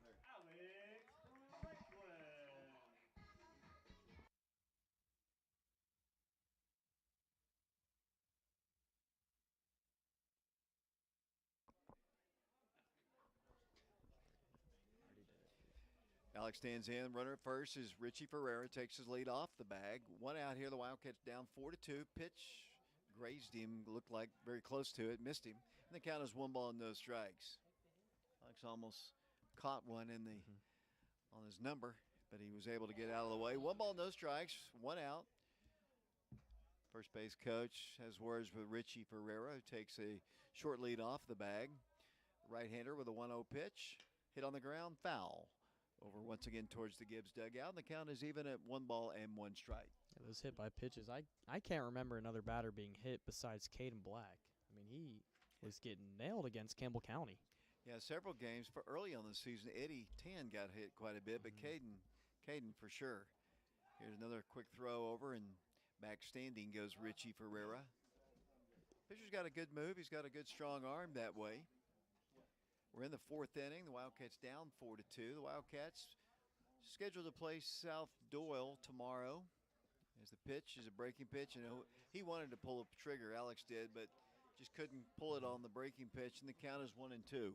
Alex is a great contact hitter. I mean, from what I've seen so far this season, he's able to put the ball in play, and he's hitting really good for the Wildcats. Jason Slay's on deck for Oak Ridge. Richie takes another short lead off of first. He's going. Pitch is cut on a miss, and they're going to have a stolen base. Nope, he's out at second base. We don't have a replay in high school ball. Richie says he was safe, but he was not, and that is the 3rd out. So strike him out, throw him out, double play here in the 4th inning. We go to the top of the 5th inning here at Bobby Hopkins Field. The Wildcats trailing Gibbs 4-2. And we'll be back on our YouTube channel, Prep Radio, in a moment.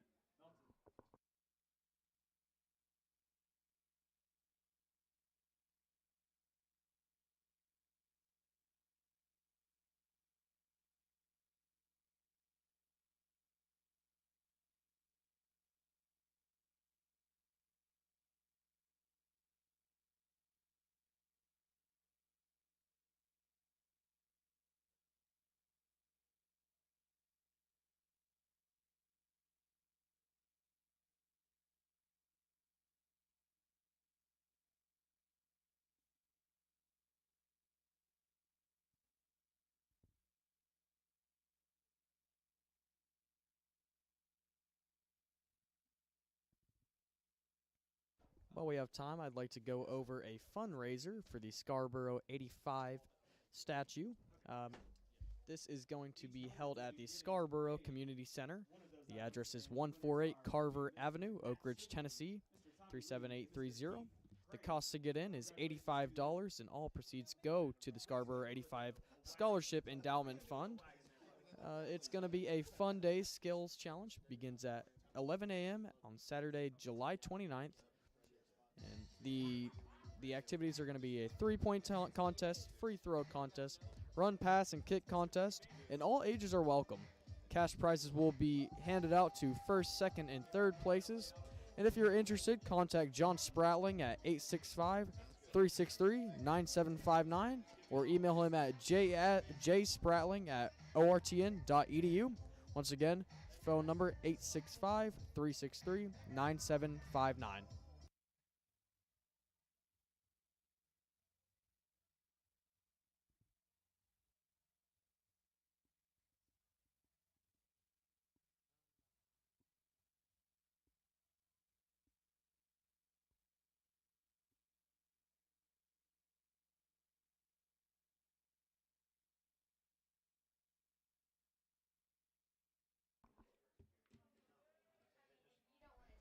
Leading off the 5th inning for the Eagles is going to be Hayden Mills. He had a single his first at bat and was walked his second.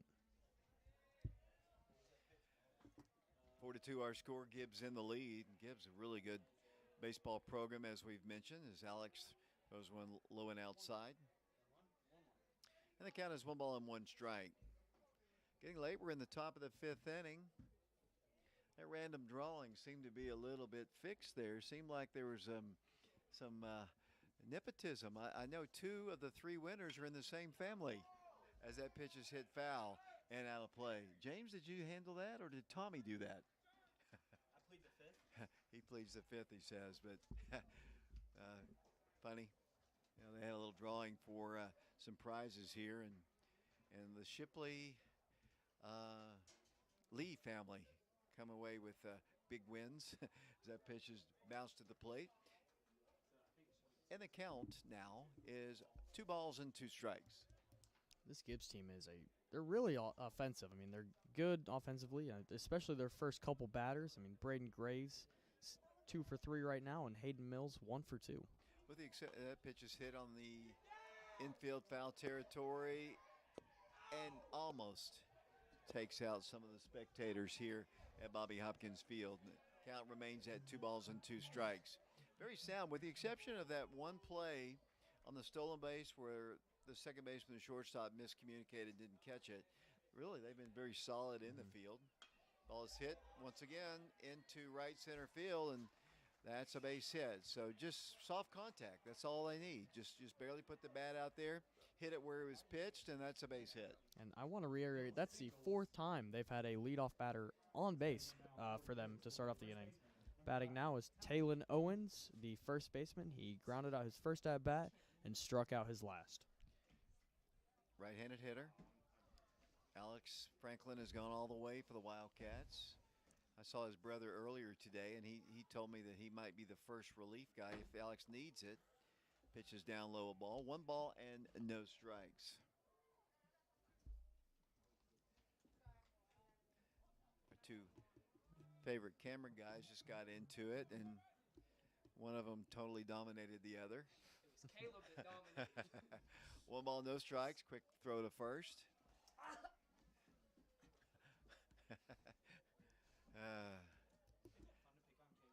Oh yeah, I learned that early. 1 ball, no strikes.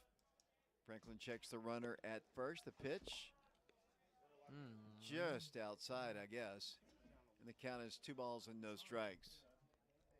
The home plate umpire heard from the Oak Ridge dugout about that one. That was just barely off the plate, if it actually was.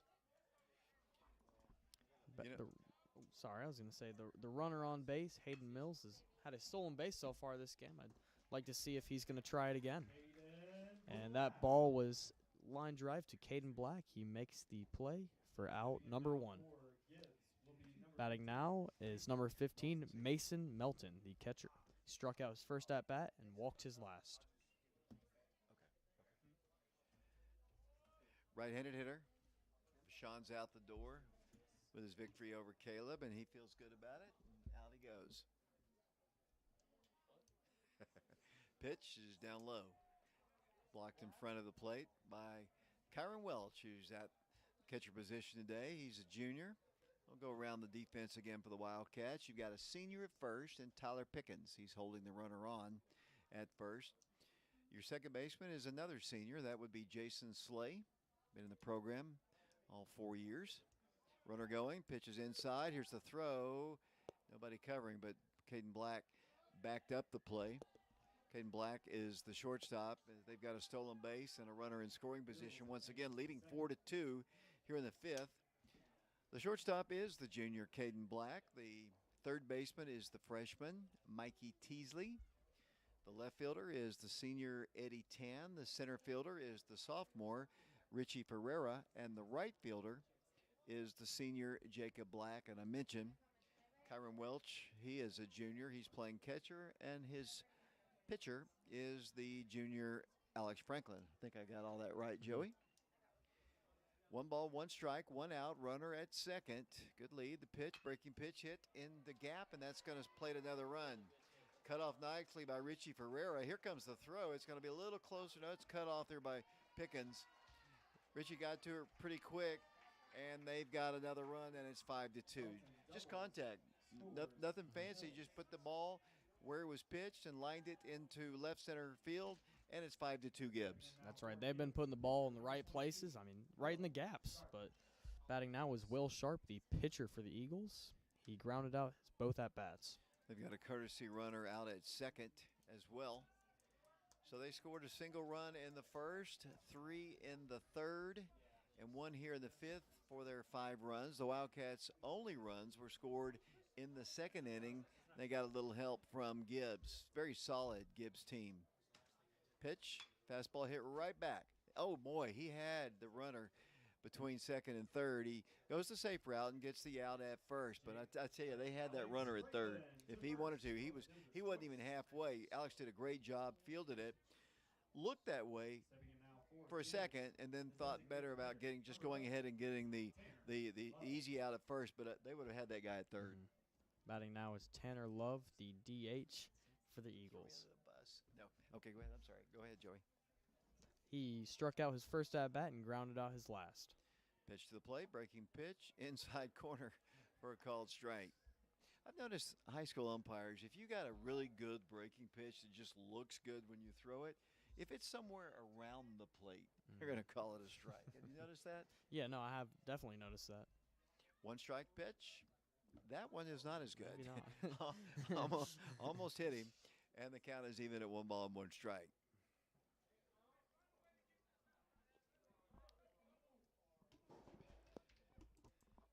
Are you a Dallas Cowboys fan there, Joey? I am not, actually.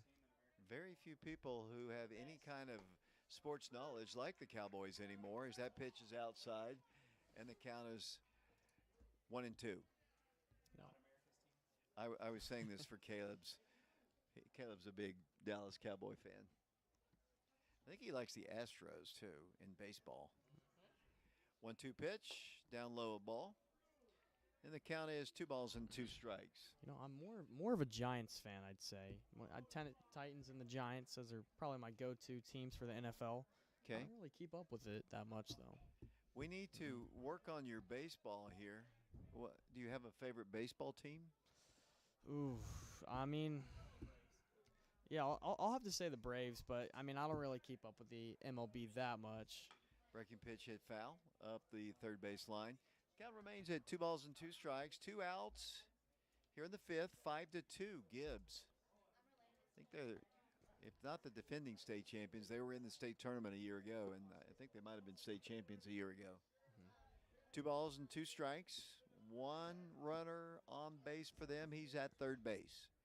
2 balls and 2 strikes. Breaking pitch hit on the ground softly. Jason Slay has to wait for it. He's got to go with it, and he's not going to get there. Waited till the ball got to him. It was hit very softly. Really needed to charge that one and to get the runner because he was able to get on base. Jason needed to really kind of charge that one that time because the runner got out the line. It was close play at first, but not in time, and they score another run, and it's now 6-2. You know, that's right. The base runner, he was more of a faster guy there, so you know that awareness needs to be a little bit quicker there. Batting now is Zayden Ivey, the center fielder. Alex hadn't really pitched that badly. Really, the only hard hit balls, that ball is hit to the third baseman, Mikey Teasley. Across the diamond it goes to Tyler Pickens at first for the out. What I was going to say, he really hadn't been hit hard. Really, that one ball off the fence, that was a shot for sure. But for the rest of the contact's been fairly soft. Yeah, then get around the bases and score. So we go to the bottom half of the 5th inning. The Wildcats now trail at 6-2 as we broadcast our ball game on our YouTube channel, Prep Radio. First game we've done in a bit. Here's the music, and off go the mics.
Back here, Bobby Hopkins. The Wildcats down 6-2. Jason Slade leads things off for the Wildcats. Ball is hit foul and out of play. The count is no balls and one strike. Jason's first at bat, he singled and stole a base. He ended up scoring later on in the inning for Oak Ridge's second run. Right-handed hitter. The pitch is a fastball. Called strike two. He's done a really good job. They've done a really good job as a battery and from the coaching perspective of keeping the Wildcats off balance with his good breaking pitch and his fastball. That one's outside. The count is 1-2. Wildcats has got to score 4 to tie here in the last 2 innings. They only have 6 outs to do it. Well, actually, we're in the 5th, I guess. Are we in the 5th or the 6th? The 5th. 5th. So we got a little ways. So we got, as Richie takes one outside again. 2 balls and 2 strikes. 6-2. I just learned some very interesting information. Do you know what Caleb's middle name is? It's David. Oh, well, okay. Maybe I won't pick on him anymore. That pitch is high. 3 balls and 2 strikes. You know, we wouldn't pick on him if we didn't love him. Well, maybe we would. 3 balls and 2 strikes. That pitch is outside for a strike 3. I mean, it's close, but can't take it, I guess. There have been a lot of those pitches to strike batters out. I mean, he's calling them. It's either you walk or you're struck out. Kyron steps in, had a big hit the last time. I mean, wasn't that back in the, I guess it was the 3rd inning, correct? Pitch to him is, oh, that was a strike. That was better than the one previous. And the count is 1 ball and no strikes. Yeah, Kyron Welch had a single his last at-bat, and he has the only RBI of the game for the Wildcats. Ball just kind of glazed off his wrist area. Just the ball came inside on him and kind of put the bat out there.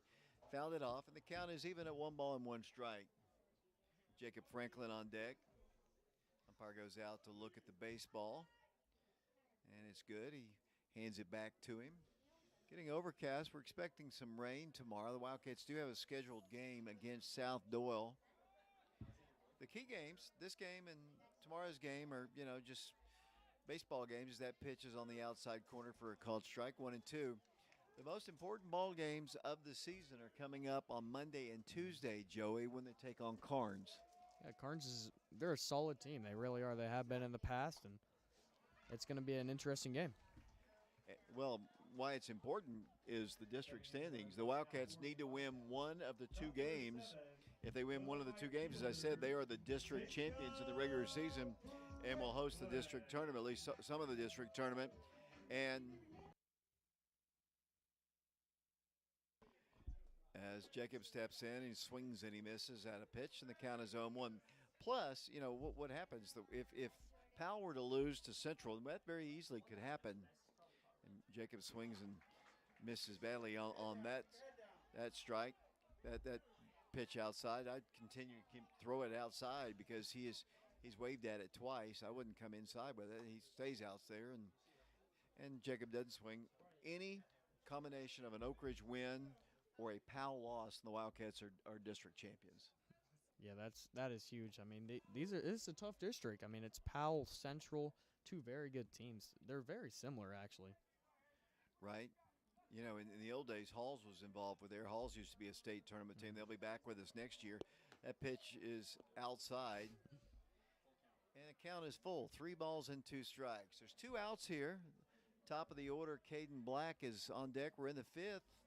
6-2 Gibbs. Pitch, cut on a miss, and Jacob goes down swinging, and that is the 3rd out of the inning. So we go to the top of the 6th inning.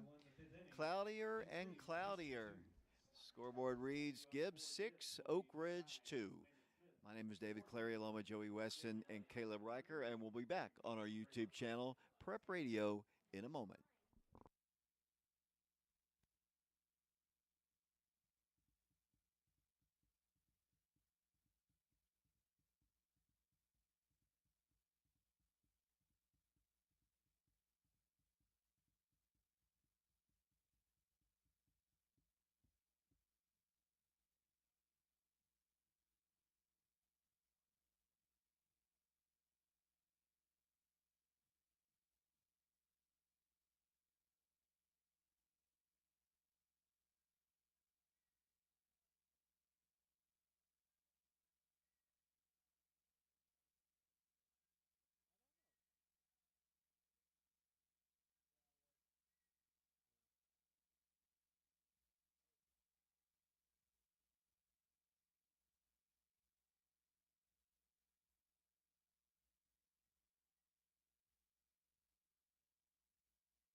Welcome back once again to Bobby Hopkins Field, Oak Ridge, Tennessee. I think I've told you this before. As the first pitch is a ball, one ball, no strikes. A little trivia, Joey. I'm gonna ask you the question. Prior to this field being named Bobby Hopkins, do you know what the name of this field was? I have no clue. It was called Ridgeview, and it was Ridgeview for the first about 40 years. I think they changed the name in 1978 to Bobby Hopkins. I've talked about this before. Bobby Hopkins played ball for the University of Tennessee, played some professional ball as well. As that pitch is a ball, and the count is 2 balls and 1 strike. The lower field, named for Gray Strang, tragically was killed. He also played for the University of Tennessee in baseball years ago.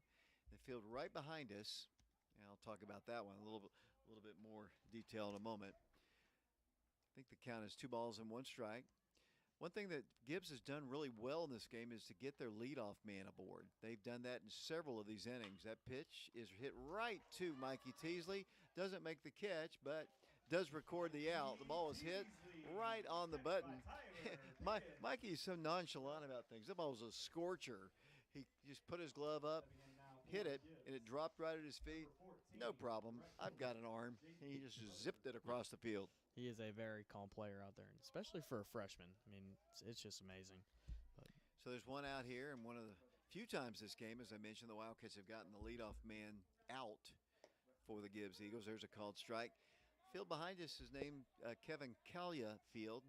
Kevin was an Oak Ridge High School baseball player, played actually a little football too his freshman year, and tragically, Kevin, as a junior, I believe, maybe a senior, had lost his life here.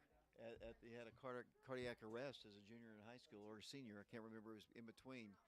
And they named the field after him. You talk about a good ball player. His dad is a foot doctor here in town.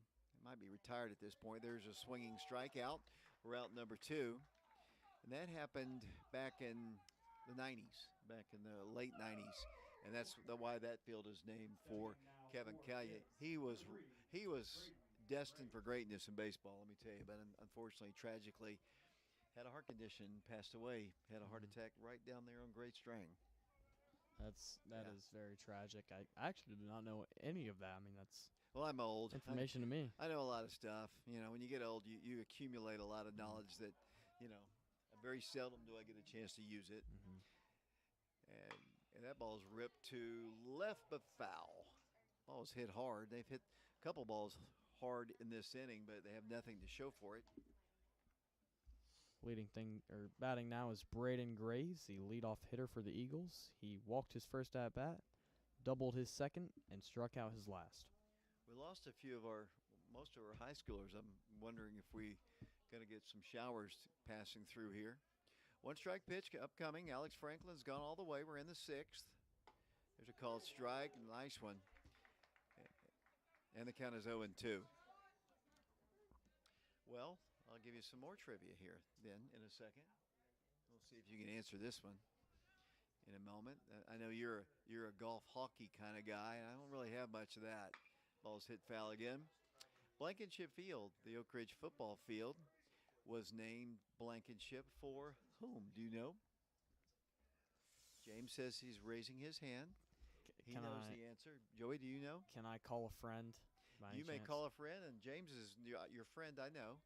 0-2 pitch. Whoa! That one slipped just a little bit outside at high. That pitch, and Alex might have hurt his arm on that one. I hope not. I was kind of joking a bit. Hopefully he's grabbing his forearm, and that's not good.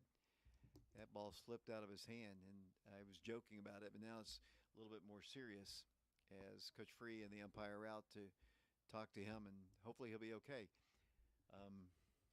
While they have this conversation, I guess I don't want to kind of take it lightly, but do you know who the field is? Did James know? Did he actually know, or was he just? It was the first superintendent of schools at Oak Ridge, appointed by the Army during the Manhattan Project, and Alden Blankenship.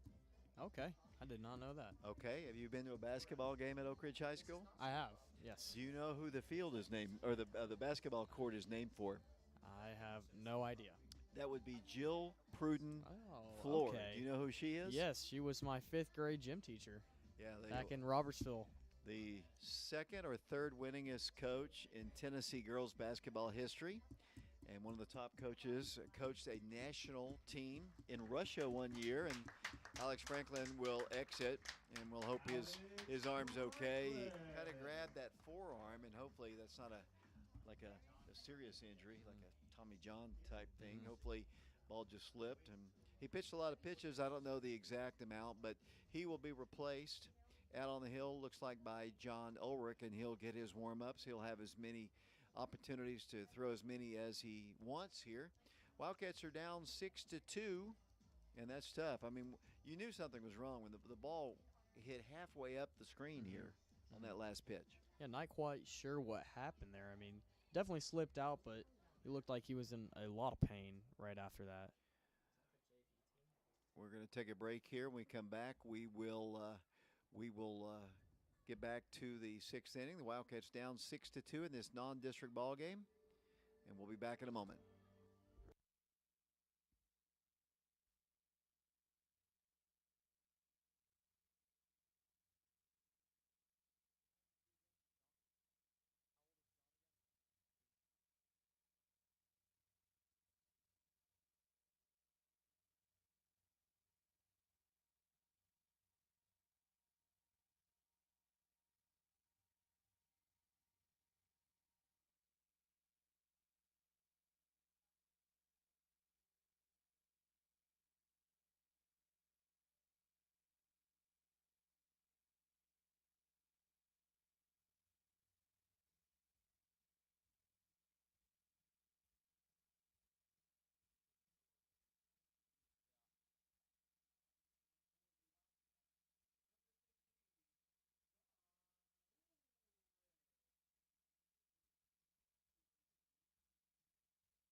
John Ulrich takes over in the middle of a count here. 1 ball, 2 strikes.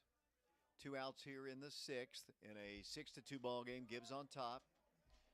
Junior comes to the plate. Hit on the ground. Shortstop, Caden Black. A convenient hop. Stutter steps. Throws on to Tyler Pickens. 1 pitch, 1 out, and we're out of the 6th inning. So John comes in and does his job. We go to the bottom of the 6th inning here at Bobby Hopkins Field in this non-district ball game in this beautiful ballpark. We'll be back on our YouTube channel, Prep Radio, in a moment.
Wildcats have a little bit of work to do here, trailing 6-2, but they've got the top of the order leading things off in the sixth. Caden Black, he takes one outside, 1 ball, no strikes.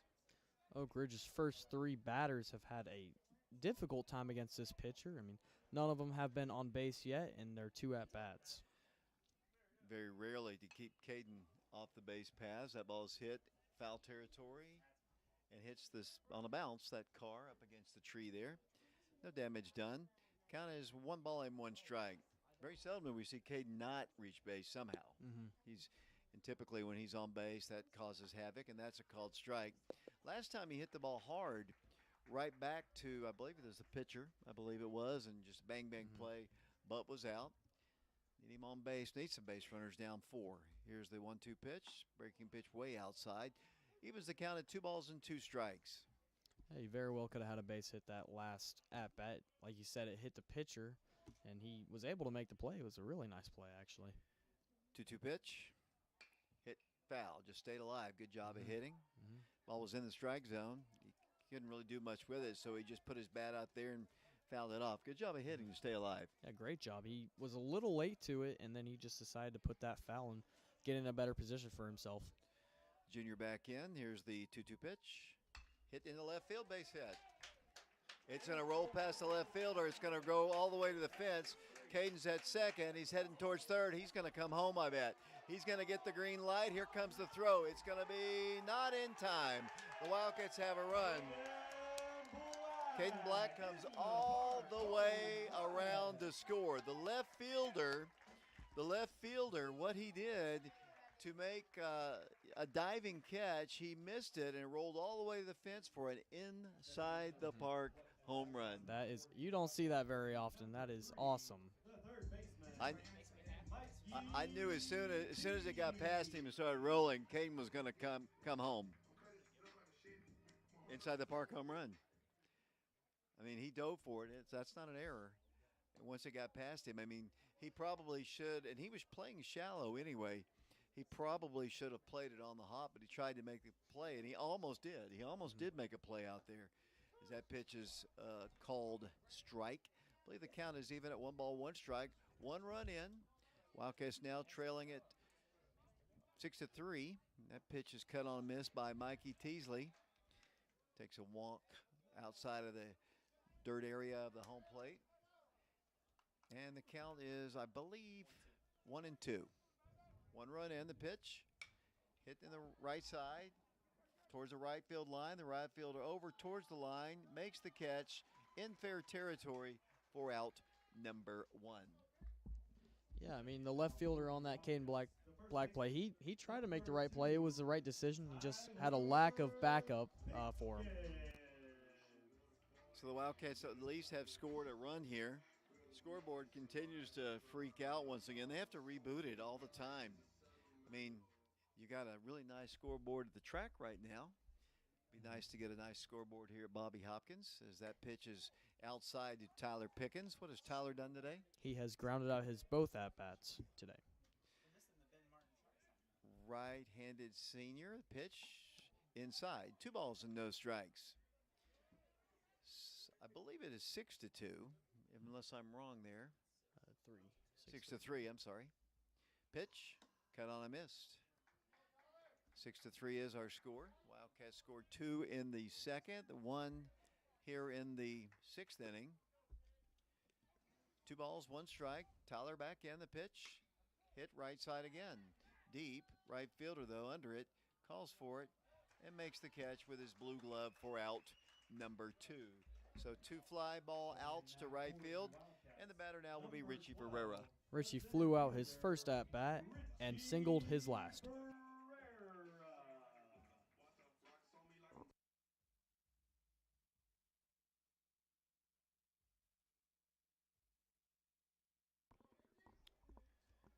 Two outs now. Wildcats being stymied a little bit offensively, something that really, as of late, hasn't happened much. Good job by the Gibbs pitcher. He's given up 3 runs. He didn't get a lot of help in the second inning. That pitch is evidently a little outside, maybe low. 1 ball, 1 strike to Richie. On deck for Oak Ridge is Eddie Tan. Wildcats batting in the sixth, down 3 now, 6-3. Pitch is, I guess, a little outside. Count is 2 balls and 1 strike. Oak Ridge hasn't had much trouble making contact with the ball today. It's really just where they're putting it, and Gibbs is in the right place. 2-1 pitch. Hit to the third baseman and past him into left field. Good opportunity again for the Wildcats. Ritchie heads towards second. The left fielder stumbles a bit out in the outfield, gets the ball in quickly, and the Wildcats have a runner in scoring position again.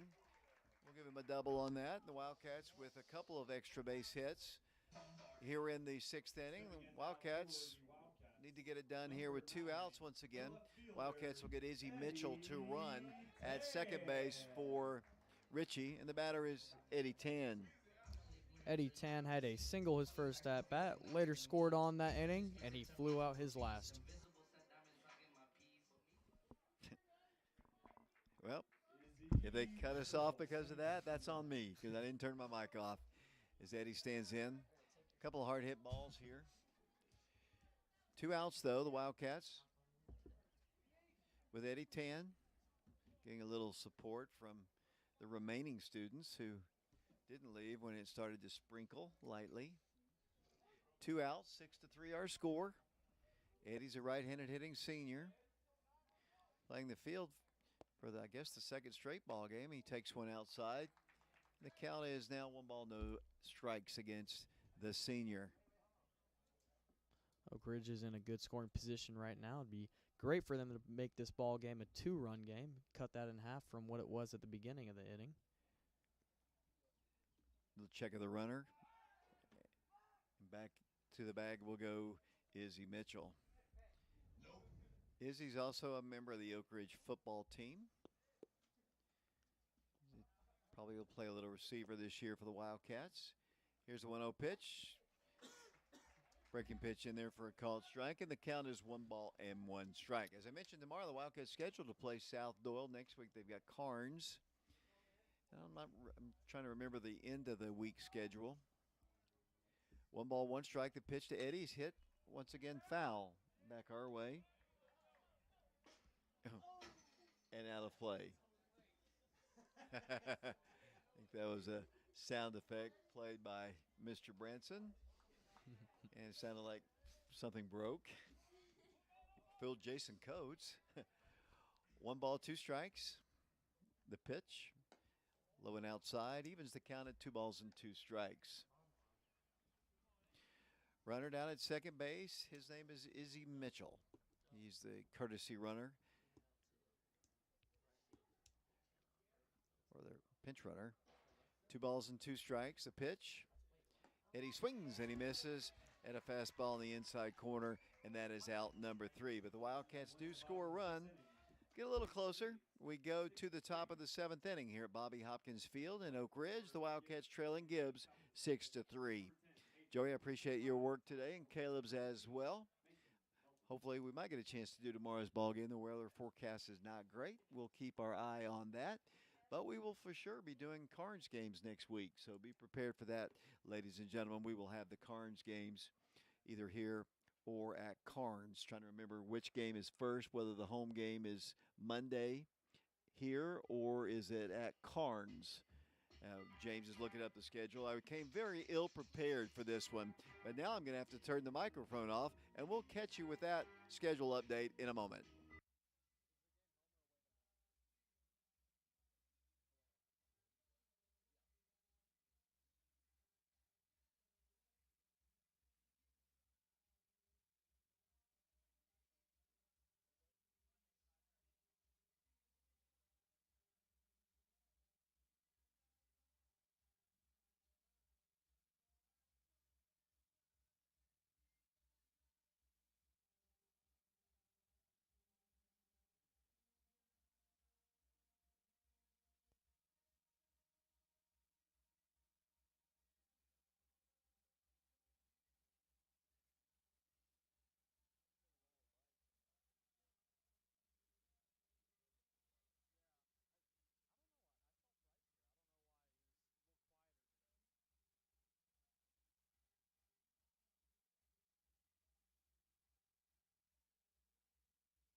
Welcome back once again to Bobby Hopkins Field. We go to the top of the 7th inning. The Wildcats down 6-3. John Ulrich begins his first full inning of work. He threw one pitch, got an out the previous inning. He throws his second pitch in there as well for a called strike.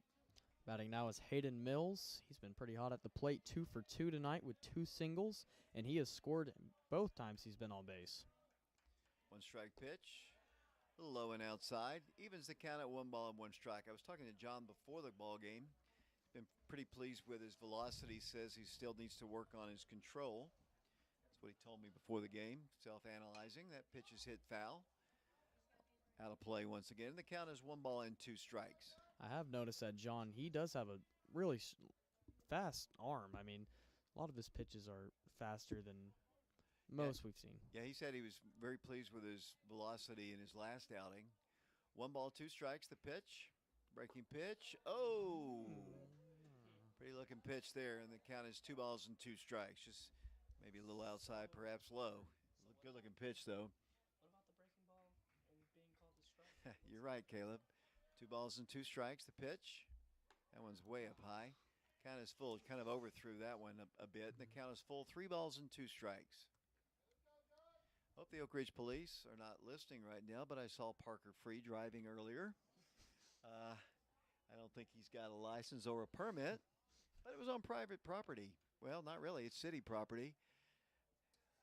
So, Chief, if you're listening, here's the pitch.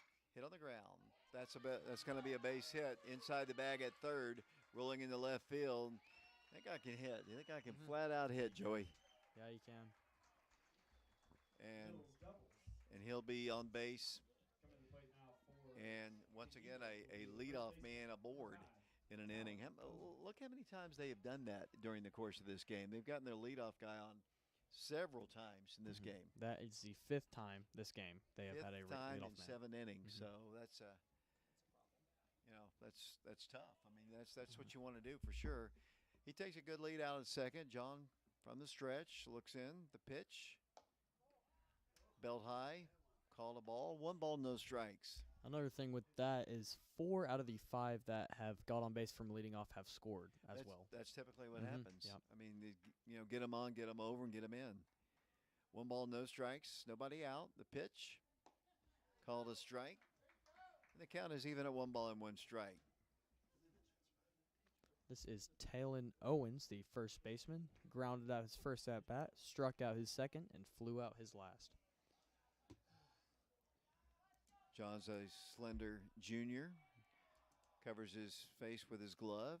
Checks the runner at second. The 1-1 pitch. He swung. He made it. And asked for help, and he did go. Good call by the umpire. He did. Tried to get out of the way from it, but did take a hack at it, a half hack at it. But that's a strike. And the count is 1-2. 6-3 the score. The Wildcats on the bad end of that score.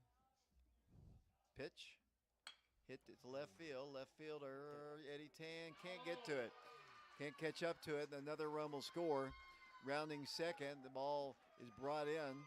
And the Wildcats now trail it by a score of 7-3. The ball was hit at first. I thought Eddie might be able to track it down. Just couldn't quite get to it. And it's 7-3. Nice hit, nice RBI there from Talon Owens. Batting now is Mason Melton, the catcher. He struck out his first at-bat, walked his second, and doubled his third. 1 run in here. They have scored, and like you said, I guess that's the 5th time they've scored with their leadoff man getting on board. It's the 5th time he's come around to score. 5 of their 7 runs. Wildcats down 7-3 now. John comes to the plate. Called a strike at the belt. He didn't like it. Steps out of the batter's box quickly. Steps back in. Doesn't want to make the umpire mad at him, but he quickly calls a timeout after being out of the box and then back in it for a second. Called timeout.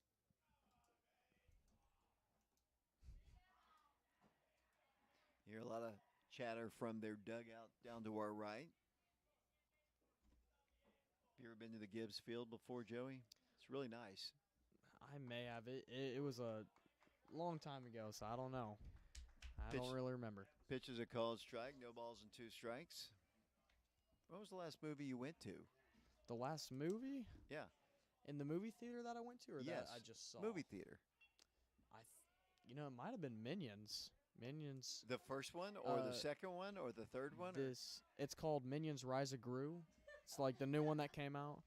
I went and saw that a couple months ago. It's pretty good. Okay. 1 ball and 2 strikes. You're getting a long look from Coach Branson down there. 1 ball, 2 strikes. Runner off of second. They've got a run in.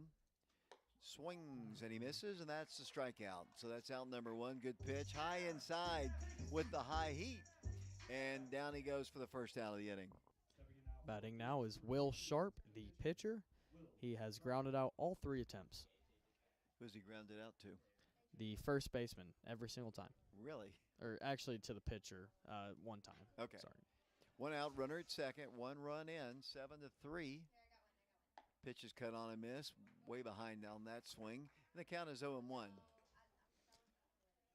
not judging you on your movie choices, really. I mean, I didn't see it, so I can't really judge it. That's right. It's a good movie. I don't think Coach Branson thinks so, though. He's giving me a dirty look over here. No balls and 1 strike. John has the sign, the 1 strike pitch. Hit foul over the top of us, and the count is no balls and 2 strikes. I like the sound effect. Either that or that was my blue van that just got popped. I'm not sure. Yeah, 1 ball on that one would total it. So it's got a lot of miles on it. It's my down to Atlanta vehicle, and I put a lot of miles on it. 0-2 pitch about to be made. Here it comes. Hit foul again. Off to the right side. Oh boy, that one took out a building. that building is gone on that one. No balls and 2 strikes. I like his sound effects. He doesn't like the music, though. Now, I don't like the music because it takes us off our YouTube channel. You can tell it's getting cooler. There's some rain in the area for sure because it's definitely cooled off just all of a sudden. You can feel a cool breeze coming in. It's going to get in the 40s, I guess, tonight. We've had these kind of warm days and cool nights, which I like. Down in Atlanta, Joey, we were playing the Padres last week, and it was the coldest, rainiest day. I can't remember the day. It was either Friday or Saturday. I was wearing a heavy coat down there. It was so cold, and here we are in shorts today. But that's springtime weather. You got to expect that in April, early April for sure. It's much better baseball weather than that Campbell County game we did. Most definitely. I'm still not a fan of the warm days, cold nights. Sometimes I'll wake up, there's frost on the car, and I went inside the house when it was 70 degrees, so I don't know. 0-2 pitch is fouled off once again. I do like your drone there, though. You spent a pretty penny on it, but it was smaller than I kind of thought it'd be bigger than that. I've seen the bigger models. Yeah, it's a DJI model. They have a lot of bigger drones, and they just came out with a smaller one, so I decided to grab that one. The quality of the video is awesome.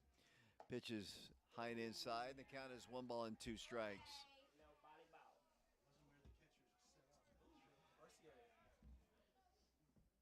So you're going to take it on trips and video? Is that you're something you're interested in doing video work? Yeah, no, I kind of got into it. I saw videos on social media, and they take it to all these cool places. And I'm going on a couple trips this summer, so I was thinking about just getting one for it and seeing what I can kind of film. Breaking pitch stays low and outside. The count is even now. 2 balls and 2 strikes. Live here at Bobby Hopkins. Wildcats scheduled to play tomorrow at South Doyle. Monday's a home game, 5:30 here against Carnes. John steps off and takes the throw back. Gets Raz from the Gibbs dugout to our right. 2 balls and 2 strikes. Got 1 out here in the 7th. The Wildcats, once again, a 4-run deficit. Going to have a lot of work to do. Breaking pitch over the top of his helmet. Ducked out of the way, and the count is full. 3 balls and 2 strikes. He's got some work to do here on this batter. It's been a long at-bat. He's fouled off 2 and has had 2 strikes before that. So he's looking at about 7 pitches so far in just 1 at-bat. 3 balls, 2 strikes. Runner at second. The pitch outside corner, but two outside, and that's ball four. Just barely off the plate there, and they've got runners at first and second. And that's been a very questionable place this entire game. That very well could have been a strike. But batting now is Tanner Love, the DH. He has struck out his first at bat and singled later on in the game. Fans beginning to file out. It might be starting to sprinkle again. Can't really tell. Runners at first and second. John Orr in his first full inning. He's got recorded one out. Pitch is fouled off to the right side once again. So the Monday game is here, Bobby Hopkins. The Tuesday game is at Carnes. A win by the Wildcats in either one of those games or a loss by the Powell Panthers to Central. And we talked about that. If Powell lines up those two good pitchers they have, Powell can be knocked off by Central. But, Wildcats want to take care of their own business and beat Carnes. They'll be the regular season district champions. And it's been a while since I've said that. I mean, a long time. And good for this team if they can manage to do that and get a chance to host part of the district tournament. John's pitch, a pretty breaking pitch in there for a called strike. Nice pitch. He's gotten ahead of the hitters here. He's just got to finish them off. Yeah, John's been pitching well so far. I mean, he's putting the ball in the strike zone, but the Eagles have just been able to capitalize on some of those pitches. No balls and two strikes. Runners at first and second. One out here in the seventh.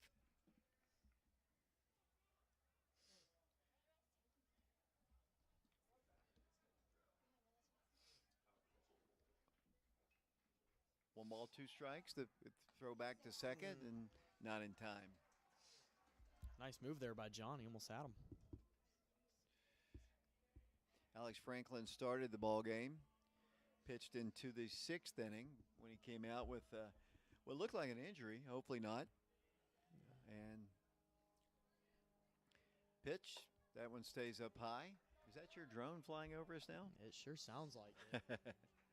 I really like that drone. I don't know if I want to spend the kind of money you did on it, but hopefully you'll operate it and get us some good shots during football season. Oh, definitely. I could definitely do some of that. We could also do it in the gym next year. I'm sure Coach Gaddis would love that. Pitch is hit on the infield, and it's going to be the shortstop, Caden Black, making the catch for out number two. High pop. Hopefully that won't bring rain because that was up there high. Yeah, it definitely was. Finally came down. That's out number two. Batting now is Zayden Ivy, the center fielder.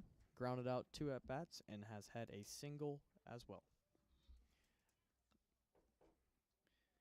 Need one more out here, then the Wildcats have to go to work. They'll have the lower part of the order, middle to lower part of the order to get it started.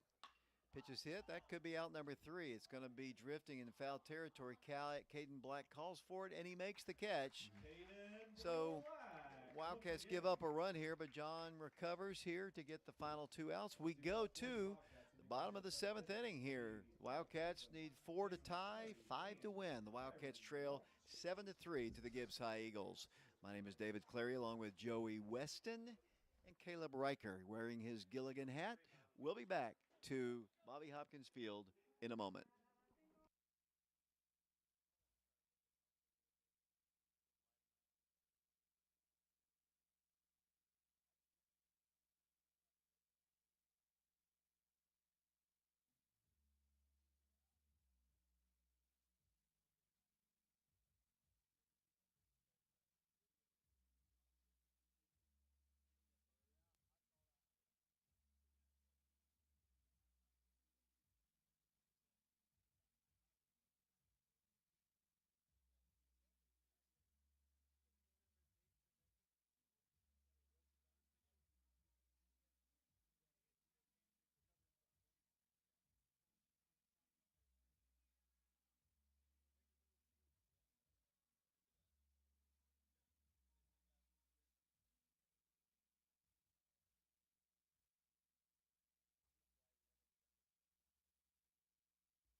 Alex Franklin will step in, so obviously he's okay, Joey. Mm-hmm. And he's the leadoff man. And he hits the ball in the right field, a base hit. Good start. First pitch, base hit. And good start for the Wildcats here in the seventh. A great start, Alex Franklin. He's a good contact hitter. I've been saying it all game. I mean, You've been saying it all season, too. all season, yeah. Batting now is Jason Slay. He has had a single his first at bat and struck out his second. So a runner at first. The Wildcats got to have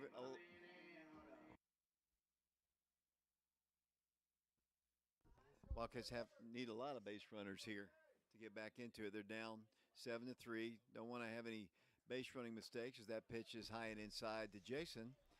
And the count is 1 ball and no strikes. Nice start for the Wildcats here. They need 4 to tie this game, 5 to end it. Alex Franklin, leadoff single. He's at first. Nobody out. Wildcats down 7-3. Throw over, and Alex back to the bag. You know, I thought, Jacob Franklin is a Braves fan, so I give him props. His brother Alex is a Red Sox fan, and don't know what to say about that. But here's the pitch, inside corner to Jason, and the count is even at 1 ball and 1 strike. Jason had a nice first at bat. He had a single and scored the second run for Oak Ridge. Street lights just turned on. Across the way. 1 ball, 1 strike. Nobody out. Pitch hit on the ground. Softly shortstop. They could have a double play. They get the 1, but Jason is going to be safe at first. So Alex is retired. A soft little bounding ball to the shortstop. An easy flip to the second baseman covering. And that is the first out of the innings. The Wildcats now will have the catcher, Kyron Welch.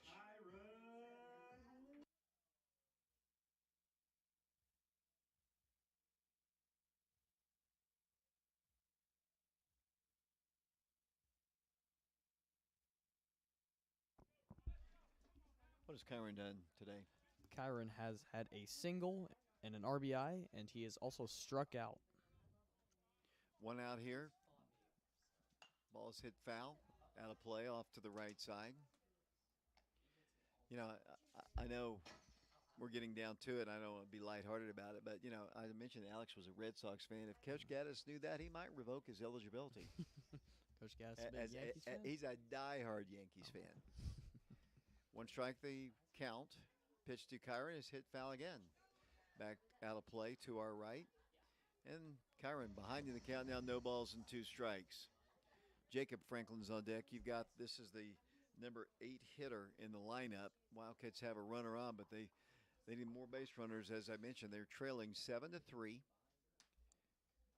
Here's the pitch, high and outside, and the count is 1-2. South Doyle tomorrow. That is a 6 o'clock game at South Doyle High School.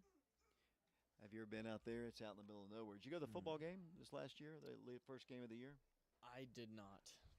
Pitch is down low, a ball. Wisely staying at first, the base runner, and the count is 2 balls and 2 strikes. So you don't go to ball games, you don't go to movies. You were in golf season, I'll give you that. I'm a busy man. You're a busy man. You're a hockey guy. Sometimes. 2 balls and 2 strikes. I had some cousins that played hockey. Ball as though that's a pretty pitch. Kind of hard to pull the string on that one, but I mean, he pulled the trigger. But that was just a beautiful pitch, and the Wildcats are down to their final out. Jacob Franklin.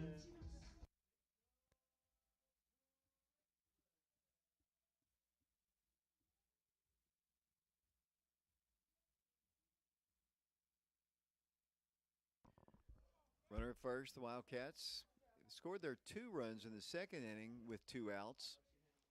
Wildcats will have the top of the order if Jacob Franklin can manage to get on base. I'm not sure if the Mission Impossible theme will take us off the air or not. I don't want to risk it, though. Let's hope not. It's impossible to know.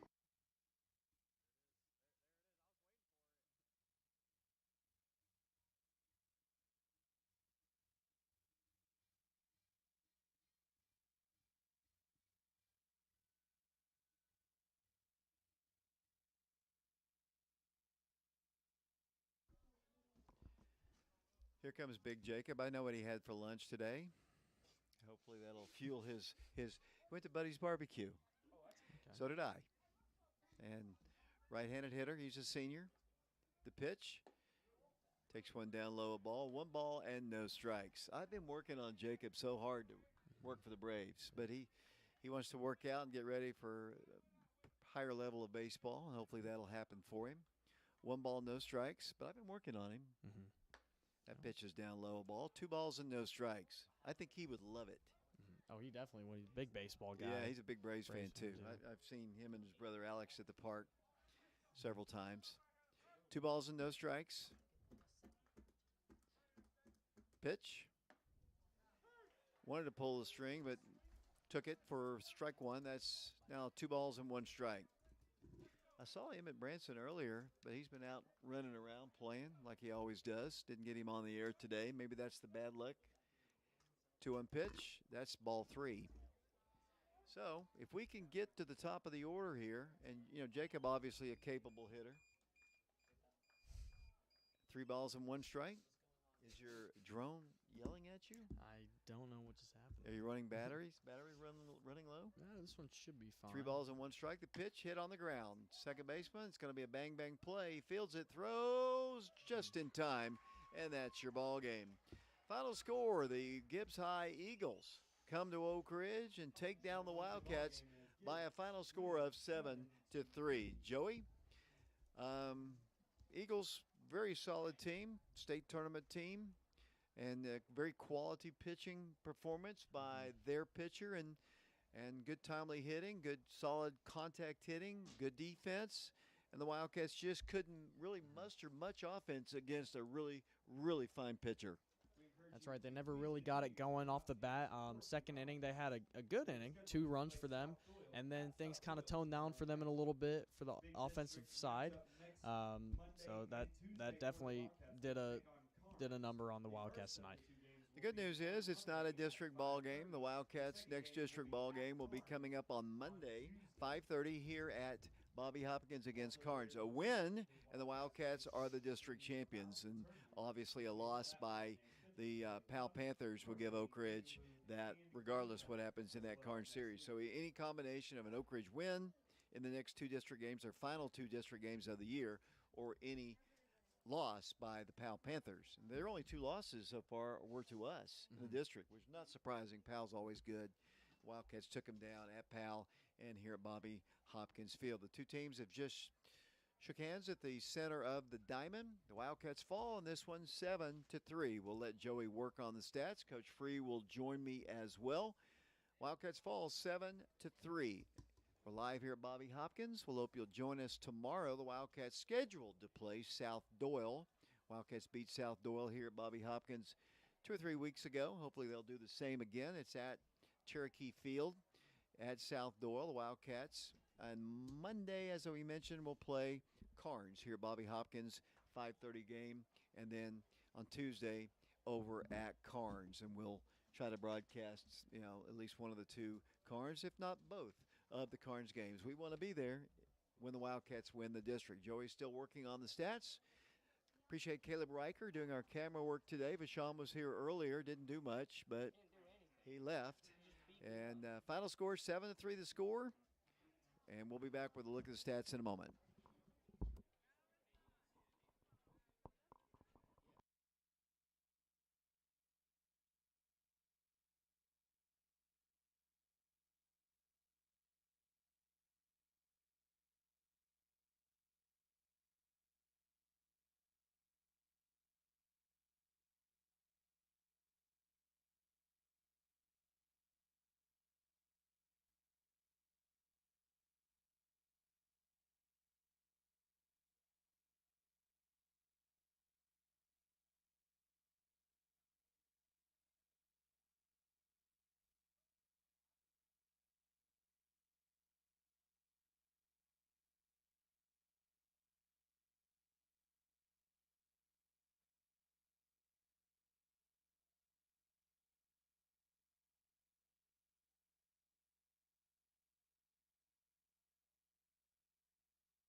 We'll go back once again to Bobby Hopkins. The Wildcats fall to Gibbs 7-3.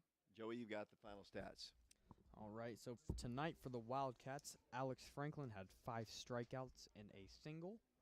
John Ulrich came in for Alex in the 5th inning and had 2 strikeouts. Caden Black had an inside the park home run tonight, 1 RBI for him. Kyron Welch also had an RBI with 1 single. Richie Ferreira, hot at the plate tonight, went 2 for 3. He had a single and a double. For the Gibbs Eagles, Will Sharp had 7 strikeouts. Hayden Mills, 2 singles and 1 double. Talon Owens, 2 RBIs and a double tonight. So a pretty defensive game for the Gibbs Eagles and also an offensive game for them as well. Coach Free with a long conversation taking place out in the left field. His team defeated tonight 7-3. Wildcats beat South Doyle here at Bobby Hopkins Field several weeks ago. The Wildcats trying to get the sweep tomorrow, weather permitting. The forecast is for rain tomorrow. I don't know if that'll happen, but hopefully the forecast for Monday and Tuesday in the Carnes games looks pretty good, though. So they'll get those in, and I'd love to see Oak Ridge, and I'd love to broadcast a district championship winning game, too. Yeah, that'd be awesome. Hopefully you're not in Atlanta for that, but if I we won't can, be. I'm home for 10 days. okay, so. perfect. So Yeah. let's hope we can get that. Our next games are against the world champion Houston Astros. Okay. And that's coming up starting a week from tomorrow. And then the Braves play the Marlins. And that's down there. So about 6 or 7 game homestand. So I'll be gone for a little while. But all the district games will. Hopefully I'll be back. I was looking at the schedule. Hopefully we'll be able to get the district tournament games in. I think we'll be able to do that at some point. And some other games. We have some other games left on the schedule that I plan to broadcast. Most of them are some away games that we might have to go to. Some little places. I think Kingston, maybe Loudon, some other places. Not a whole lot of home games left. We played a lot of them here. We've done a lot of broadcasts this year, and I apologize. My schedule kind of takes me away for weeks at a time, but we're back here doing this one. The Wildcats, unfortunately, we were not good luck coming back, Joey. We haven't seen them in a week or so. 7-3 the final score. Waiting for Coach Free. Why don't we turn off our mics here? We wait for him. We'll have Coach Free in a moment.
was 7-3, wasn't it? Can you change the score on the score?